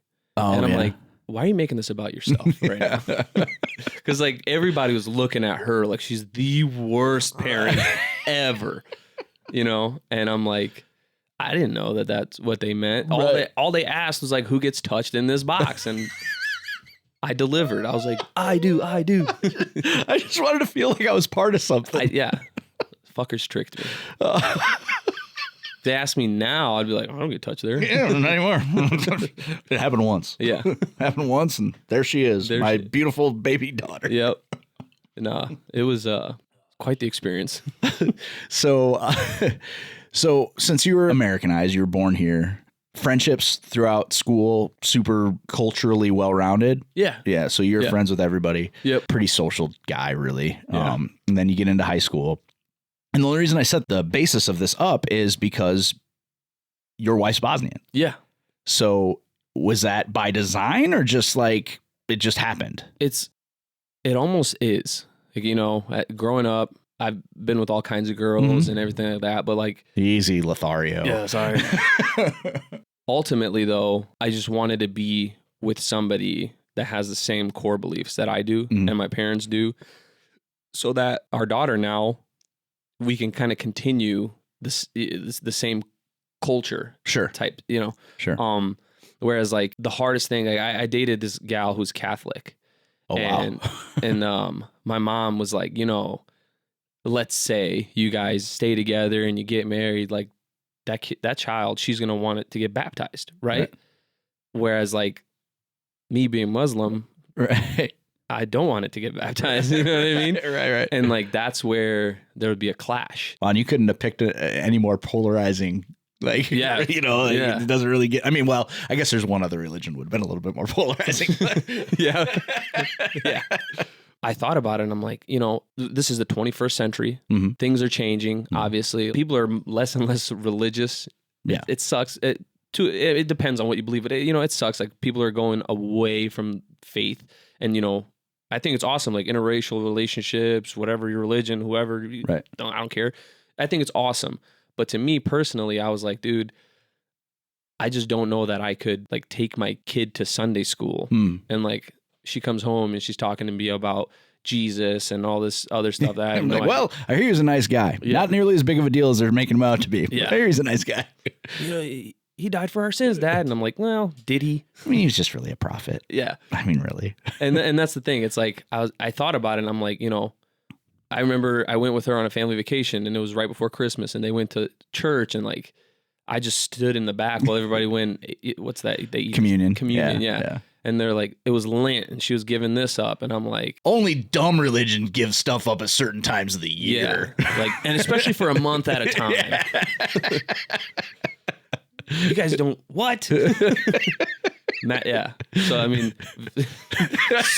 super freaking just dumb because now that I've learned more about my religion and I even went to Bible studies with my football teammates to build that team camaraderie. Sure. I've learned how similar our religions really all are. And it'd be different now, but that's what it was. It's like my wife's Bosnian, I'm Bosnian. A similar situation like with her parents and everything because you guys are the same age, right? Yeah. Yeah. So same path. Same path. Yeah. Yep. Like almost identical, except for the totaling of cars and shit. But yeah, she has 2 sisters and a brother. Yeah. So I mean, her upbringing was a little different than mine, but I mean, pretty much the same. Like, Dad drives a truck. Main difference is like she's hideously ugly. Oh, dude, it's just tough to look at. Stops clocks. Yeah, horrible. Yeah. Horrible. I hate you both. Yeah. I see our pictures. And it's like, oh God, they look like they should be realtors. Fuck this one. Fuck these people. Yeah. Fuck these people. a lot. Yeah, dude. That's what it was. It was just, I wanted somebody who, there's just certain things that we do, like lamb roasts. You know what I mean? That fucking sounds amazing. But do you remember the first time a Bosnian roasted a lamb in their front yard? And like, I've heard this story, but like people were calling in and they're like, they're skinning a dog and roasting him in the front yard. Like, you know what I mean? Oh, is that why they started doing it in the living room instead? Yeah. It's filthy already. Yeah. I got that reference. Did you get it? Yeah. Yeah. I mean, it's a little fucking ash in the house. Who cares? Yeah. It was just super easy. It's super familiar. You know what I mean? Yeah. So it was like nothing to worry. It was really a no-brainer. You guys go to school together? Yeah. Yeah. So you've known her a long time. Oh, like our families were friends ever since we were like 2, 3. Yeah. Yeah. So, I mean, my parents and her parents knew each other back in Bosnia. Oh, wow. And then when we came over here, they moved straight to Waterloo. So when my parents moved over, obviously it was like, oh shit, you guys are here too? Oh my God. Oh, so they didn't know ahead of time. No. Like it just happened to like bump into them once they got here. Dude, that was one of the things. Like your friends, like you all separated, and then like when you met here, you were like, oh dude, you're here? You made it. Like what are the odds? Like, so what other places in the United States have sizable Bosnian populations? Dude, St. Louis is like number 1. Yeah. I mean, it makes sense. St. Louis, Waterloo, very similar actually. Yeah. Just different sizes. Yeah. St. Louis, believe it or not, like Salt Lake City. Really? Yeah. Jacksonville, Florida. Obviously Utica, New York, where I'm from. Right. Chicago, Milwaukee. So we haven't really touched on it yet, but clearly there were 2 factions. Yeah. Right.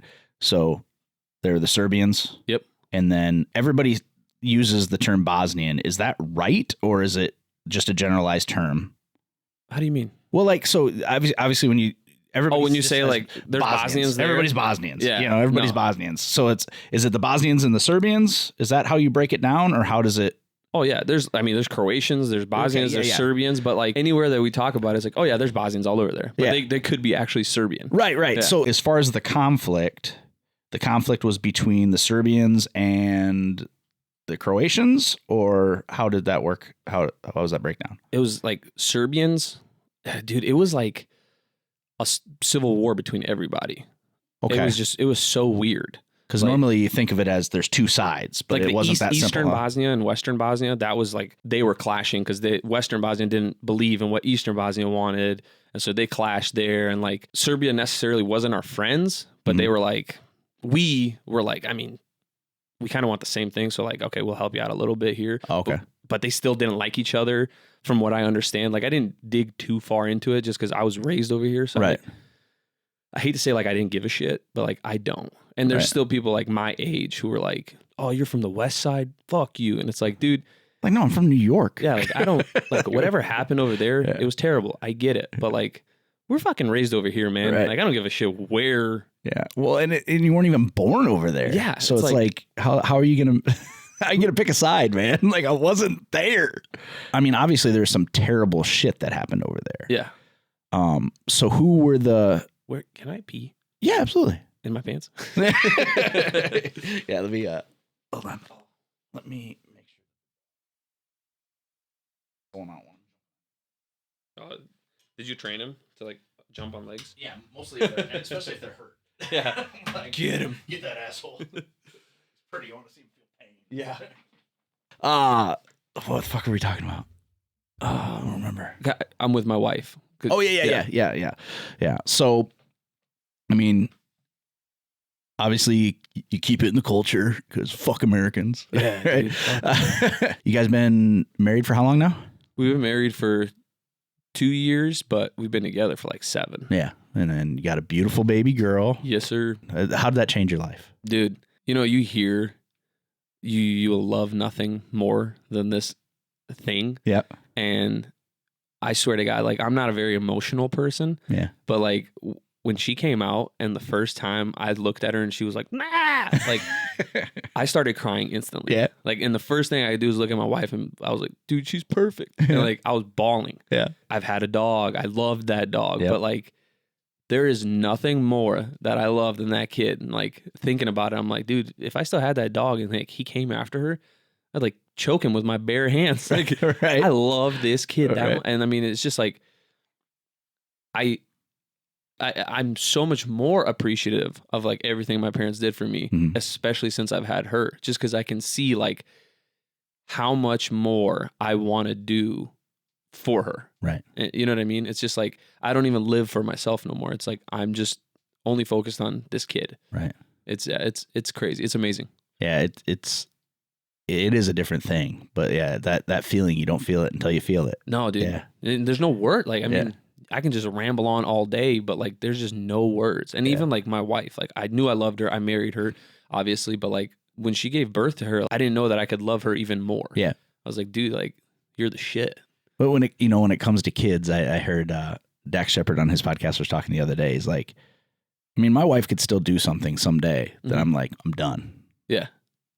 You don't feel that way about your kids. No. It's like, well, they're always going to be my kids. She don't always have to be my wife. Dude, I get it. Yeah. I totally get it. Yeah. And it's like, I always, like, before I had kids, like, there's certain people who are fuck ups and their parents are like nonstop. Like, there's somebody very close to me who's a fuck up, but their parents are like nonstop. Like, come on. And like, before I had a kid, I was like, dude, I would have been like, fuck you, you know?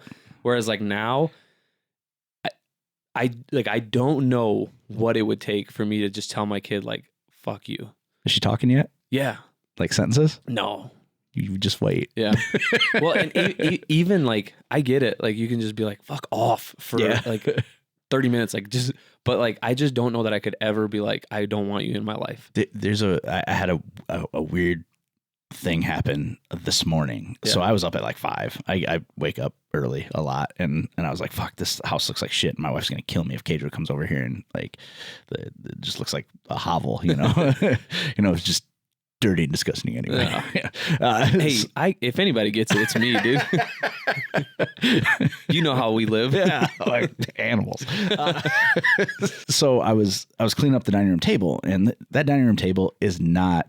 It's not for food. It's from everything to get dumped on. Yeah. Like, and just sit there all fucking day, right? Yep. So I'm cleaning it up, and there's a notebook on there, and I don't think anything of it, and it's open, so I'm like kind of reading what's in it, and I realize it's a journal. Oh, shit. And it's too late. I've already read what's in there. Yeah. And like, it's my 7-year-old.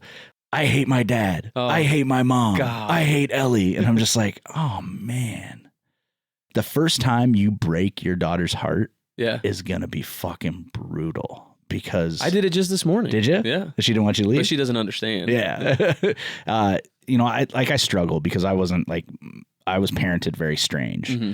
And so I don't 100% believe that I'm a good parent. So it's tough for me, and I get frustrated easy and stuff. And I yell, that's like my go-to. And I fucking hate that I do it. Yeah. I hate it. I hate it more than anything in the world. Apparently not. I don't hate it enough to stop, but like, I mean, I don't want to do it. Even when I'm in the moment of doing it, I don't want to do it. And one night I fucking lost my mind on her, and the look on her face of just like terror and heartbreak. Yeah. Was just like, fuck, man. Like, I don't want to be this monster in your eyes. Yeah. Yeah. And she's like, you scared me. Yeah. I'm like, fuck. Yeah. Like, I'm supposed to be safe, you know? You know what though, dude? Kids are like master manipulators. Yeah. Yeah. So like, she's really good at it. I was going to say, like, part of that could just be her, like, it was shitty though. Like, I was screaming. She's 7, man. She's 7. I was screaming. But I don't think you're a bad parent for that. Like, you didn't beat her ass. I want to do that. You should. I wish you could be like a fly on the wall in my house. Dude, you know that whole, like, she can go visit her grandparents? Yeah. Dude, fuck that. Quick story. Yeah. So of like bad disciplining. Yeah.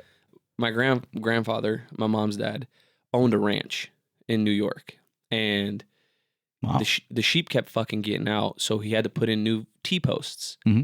And instead of going to the store and buying that like T-post driver into the ground, he's like, fuck that. I got me and my uncle, who's only like 4 years older than I am. He's like, I got these 2 dickheads. I'm just going to take them out there, and they're going to hold the T-post while I whack it with a sledgehammer as hard as I can. Oh, no. Dude, so like every time we'd be like holding this thing, he would like wind up and like fucking, what are you going to do? Like, you know? You know what I mean? Like, I didn't want my arm to get broken. Right. And he just like laid into us, man. Like, just fucked us up. And like, his way of like making things right was like, well, I'm gonna go get him ice cream. Oh. And there's like 99-cent, those little cones. Oh. So we go get him, and like, I was in the back seat fucking with him. There was a sock. I don't know where the sock came from, but I was like, ew. Like, as he's driving, he's like, when we get out of this car, I'm gonna fuck you up again because you obviously didn't learn your lesson. So I'm like, if you do that, I will throw this ice cream cone in your face. Oh, and he's like, no, you won't. And as soon as we got out of the car, like, it was game on. He like got out and looked at me hard. I obviously got out faster because he's old, and I just fucking yeeted this ice cream. I fucking Harrison Ford witnessed him, dude. I just fucking like in your face. It was so bad, man. It was so bad because like I thought I'd call my mom and be like, I did this shit for us. You know, I finally stood up to him. He was like, no, he stood up to my grandpa. He was a fucking asshole to everybody. And, like, just beat up everybody. So, like, I did it. I stood up. And, like, my mom was like, oh, my God, what did you do? You awoke the dragon. Yeah, dude. He fucking, I'll never forget. He was, like, chasing me. And we get down to the, like, in the yard. And he's, like, 10 yards from me. He's like, where are you going to go now? And I'm like, fucking come get me. And he like starts he's fat, but he was fast. Okay. He was quick. And he's like running at me full fucking speed. Like, I was 12. Yeah. And this guy is like 48. Like, he's a grown man, dude. And so 50 maybe. And he's like fucking running at me full speed.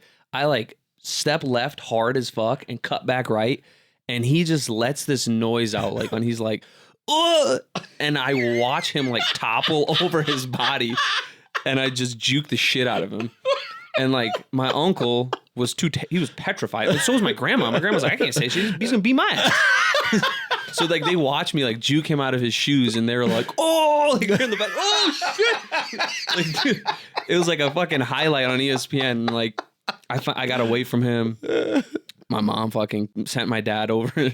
He picked me up and took me home. He was like, Jesus Christ. You were almost dead that day. Like, you were going to die. So, yeah, you're not a bad parent at all for yelling. Still, though, man, it's like, fuck. I mean, you know, you got a girl. You know, it's like, it's different. I've heard that. Yeah, it's way different. And Jenny rides my balls about it all the time. She's like, you would never let those boys get away with that. And I'm like, I don't let them get away with it either. Yeah. But what am I going to do? Yeah. I ain't gonna beat their ass. Well, and I don't want to be, like I told my wife, like, I don't think I have it in me to ever put my hands on any of our kids. Like, I just don't want to do that. I don't want to be that kind of guy. But there has to be a certain level of like, just enough fear and respect that's like, and that's the problem is like, I remember with each one of the girls when I'm like, they're too old for a spanking, you know, and because like a spanking was like a smack. Yeah. I mean, there's a couple times it was like smack. Because it's like, what are you doing? You know, but like it was a diapered butt or something. And then like the minute you're like, she just got a spanking and she's too old, you're like, I'm not going to spank her anymore. And it's like, now what? I take all their shit away. They don't care. Yeah. Like timeout. Yeah. Like timeout is like, yeah. They just sit there all the time like, fuck you. Yeah, well, and like last night, my 10-year-old has like behavior and anxiety issues. Yeah. And so she'll have a total fucking meltdown. And like last night, the house was shaking because she was just she sounded like a wounded animal in there because she was just mad and like not processing well. And I'm just like, there's nothing I can do. And so I went in and talked to her later after she calmed down. I was like, hey, are you calm enough that we can talk? And she's like, yeah. And she does this thing where she laughs nervously when she's in trouble. Well, she wasn't doing it for a long part of the talk. And then she started. And I was like, hey, man, look, I'm going to go now. Yeah. And I don't want you to go. I don't want to go to sleep. And I was like, look, man, here's the thing. When you do that, it makes me angry. I don't want to be angry. Yeah. And I don't need to be angry. And I don't want to be angry at you. So I'm going to take a break. Yeah. And I'm going to walk away before I get mad because there's no reason for me to be mad. You're having a moment. And so I walked out, which is the first time that I've done that successfully and not came back in and been like, another thing, you know? Where I just walked away from it. And for me, that was a victory last night because I didn't traumatize her more than her internal bullshit was already, you know, like Right. I know how she feels. I have anxiety. I have depression. I have all that. Like I have OCD. Like, so like I know how much of a battle is going on inside of her. The problem is I also don't have patience.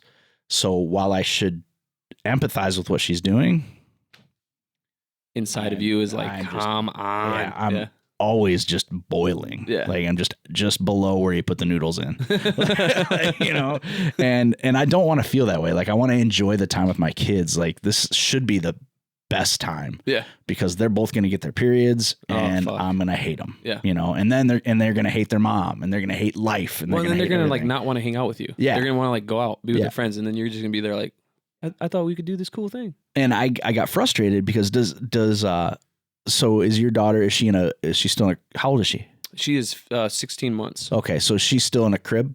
Yeah. Okay. So she's not in a toddler bed yet. No, we tried that and she like somersaulted out of it. Yeah.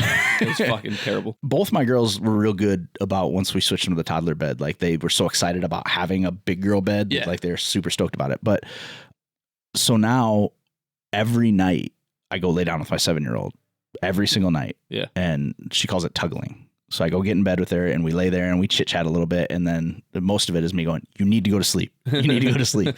But it's like, if I go in and lay down with her, she'll fall asleep in 15 minutes. Wow. If I don't, she'll be in there for 2 hours. And it's like, I don't ever want that to stop. Yeah. Like, I mean, it's like, it's our moment, even though I'm annoyed the whole fucking time. Yeah. Someday she's not going to ask me to come in there anymore. It's going to break your fucking heart. Yeah. It already does. Yeah. Like, I know it's going to happen. That one day you're going to walk in and be like, ready for a tuggle? She's like, Dad, no. I've got my period, Dad. Yeah. You're going to be like, what the fuck? Well, and like, my 10-year-old, her and I used to be best buddies. Mm-hmm. Like we just hung out all the time. And like she would come in my office and play with her little people and shit while I would work on the computer. And then just something happened. She just doesn't want to participate anymore. Yeah. You know, and it's like, fuck, man. And I remember my wife telling me when she got pregnant with my 7-year-old, she's like, I'm just worried that you'll never be able to love anybody as much as you love Ellie, my 10-year-old.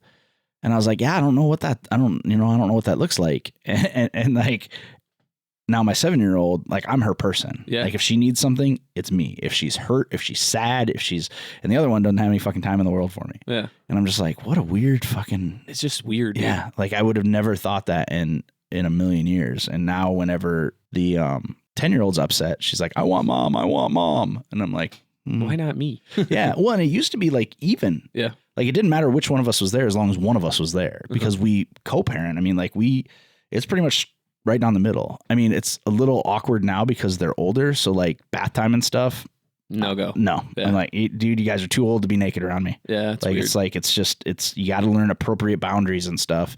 And I mean, not that it really like bothers me, but they might be the no square. Yeah. Yeah. They just need to learn boundaries, and they're both like super comfortable with their bodies. Yeah. Which is something I've never understood because I'm not, like, but you're not a creep. So like, right. They're like, Dad, just running around with no shirt on. And like, you're like, guys, come on, go put a fucking shirt on. Yeah. And that's exactly it. Or they'll like jump out of the shower and go running through the house. And I'm like, dude, you got to learn boundaries. Right. Like this is a learning opportunity. And I just can't get them to wrap their heads around it. I'm just like, God damn it.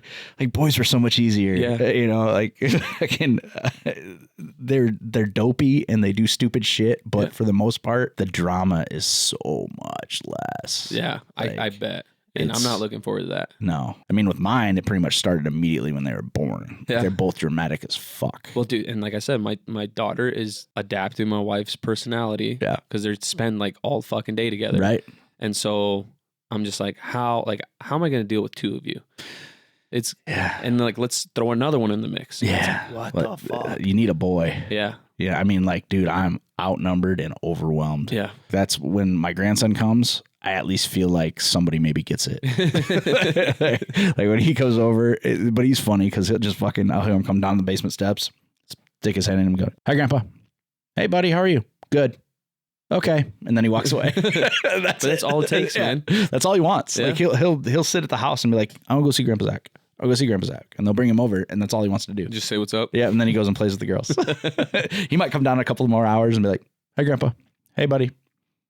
Okay." And then later when he's spending the night, he just wants to make sure we're getting donuts tomorrow. He's a very simple creature. Dude, That's awesome. Yeah, it's way easier that way. And then if he does get grumpy, I just fucking send him home. Yeah, that's the best part. Yeah. With your own kids, you can't send them home. I know, right? I know. So do you find like, is your daughter, like, are you a celebrity to her, or are you just another person that lives in the house since she's home with your wife all day? I feel like I'm a celebrity to her. If it's bedtime, my wife is like, you cannot be around. Like if she sees you, she's like, Dad's here. Yeah. Like this is big deal. We're playing, we're doing shit. So bedtime, nap time, I can't be nowhere around. You gotta go make yourself scarce. Yeah. Like I freaking have to roll out of bed and like army crawl out so she doesn't see me. Cause I mean, it's cool, but I wish I could like help my wife sometimes. Yeah. But I mean, it's hard being the cool parent. It's hard being the fun uncle. Yeah, dude. It's a fun uncle, buddy.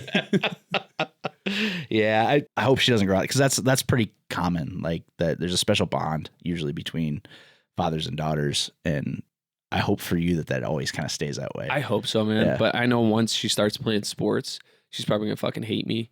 See, that's funny. Why would she play sports? Oh, because she's going to. There's no. Good luck with that. Yeah, I already went and bought like a golf set, mini tennis racket. Like, you're gonna play sports. Oh, I was convinced both my girls were gonna do children's theater. Yeah. Guess what? Neither one of them does. Children's theater. Yeah. And my wife is like, I want to sign up for dance and like gymnastics. Oh, I'm like, fuck that. Yeah. I would don't try to fight the dance thing as long as you can. It's expensive and it's all fucking encompassing. Oh like my it's God. like you will not have a life of your own. Well, unless your wife just wants to be a dance mom, she can handle all of it. Maybe. Who knows? But no, she's gonna be like, why? Like other dads are there. How come you never show up? No. Because it sucks. Yeah. I took her so she does music class every Monday. To like, it's. So like, she just goes and listens to music? No, they like do all kinds of shit and like play with toys and like learn sign language and stuff. But like the lady plays music and the kids love it. Yeah. And my wife wasn't feeling well, and she's like, can you please just take her? Like, I don't want her to miss music class. So I'm like, okay, sure. Took her to music class, and it was just pure fucking chaos. Yeah.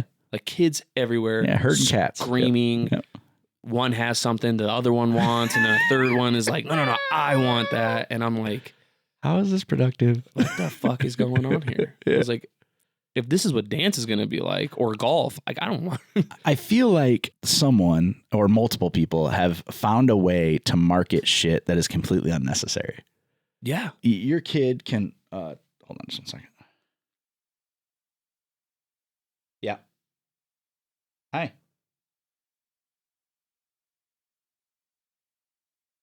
Okay, I'm coming. Yeah, bye.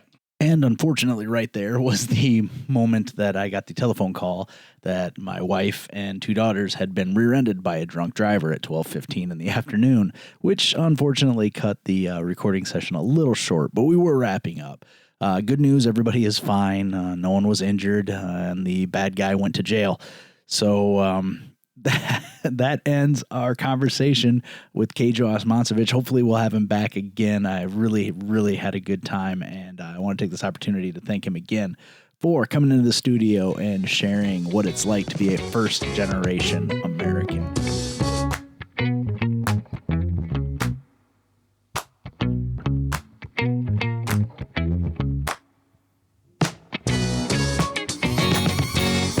Tony Forsmark.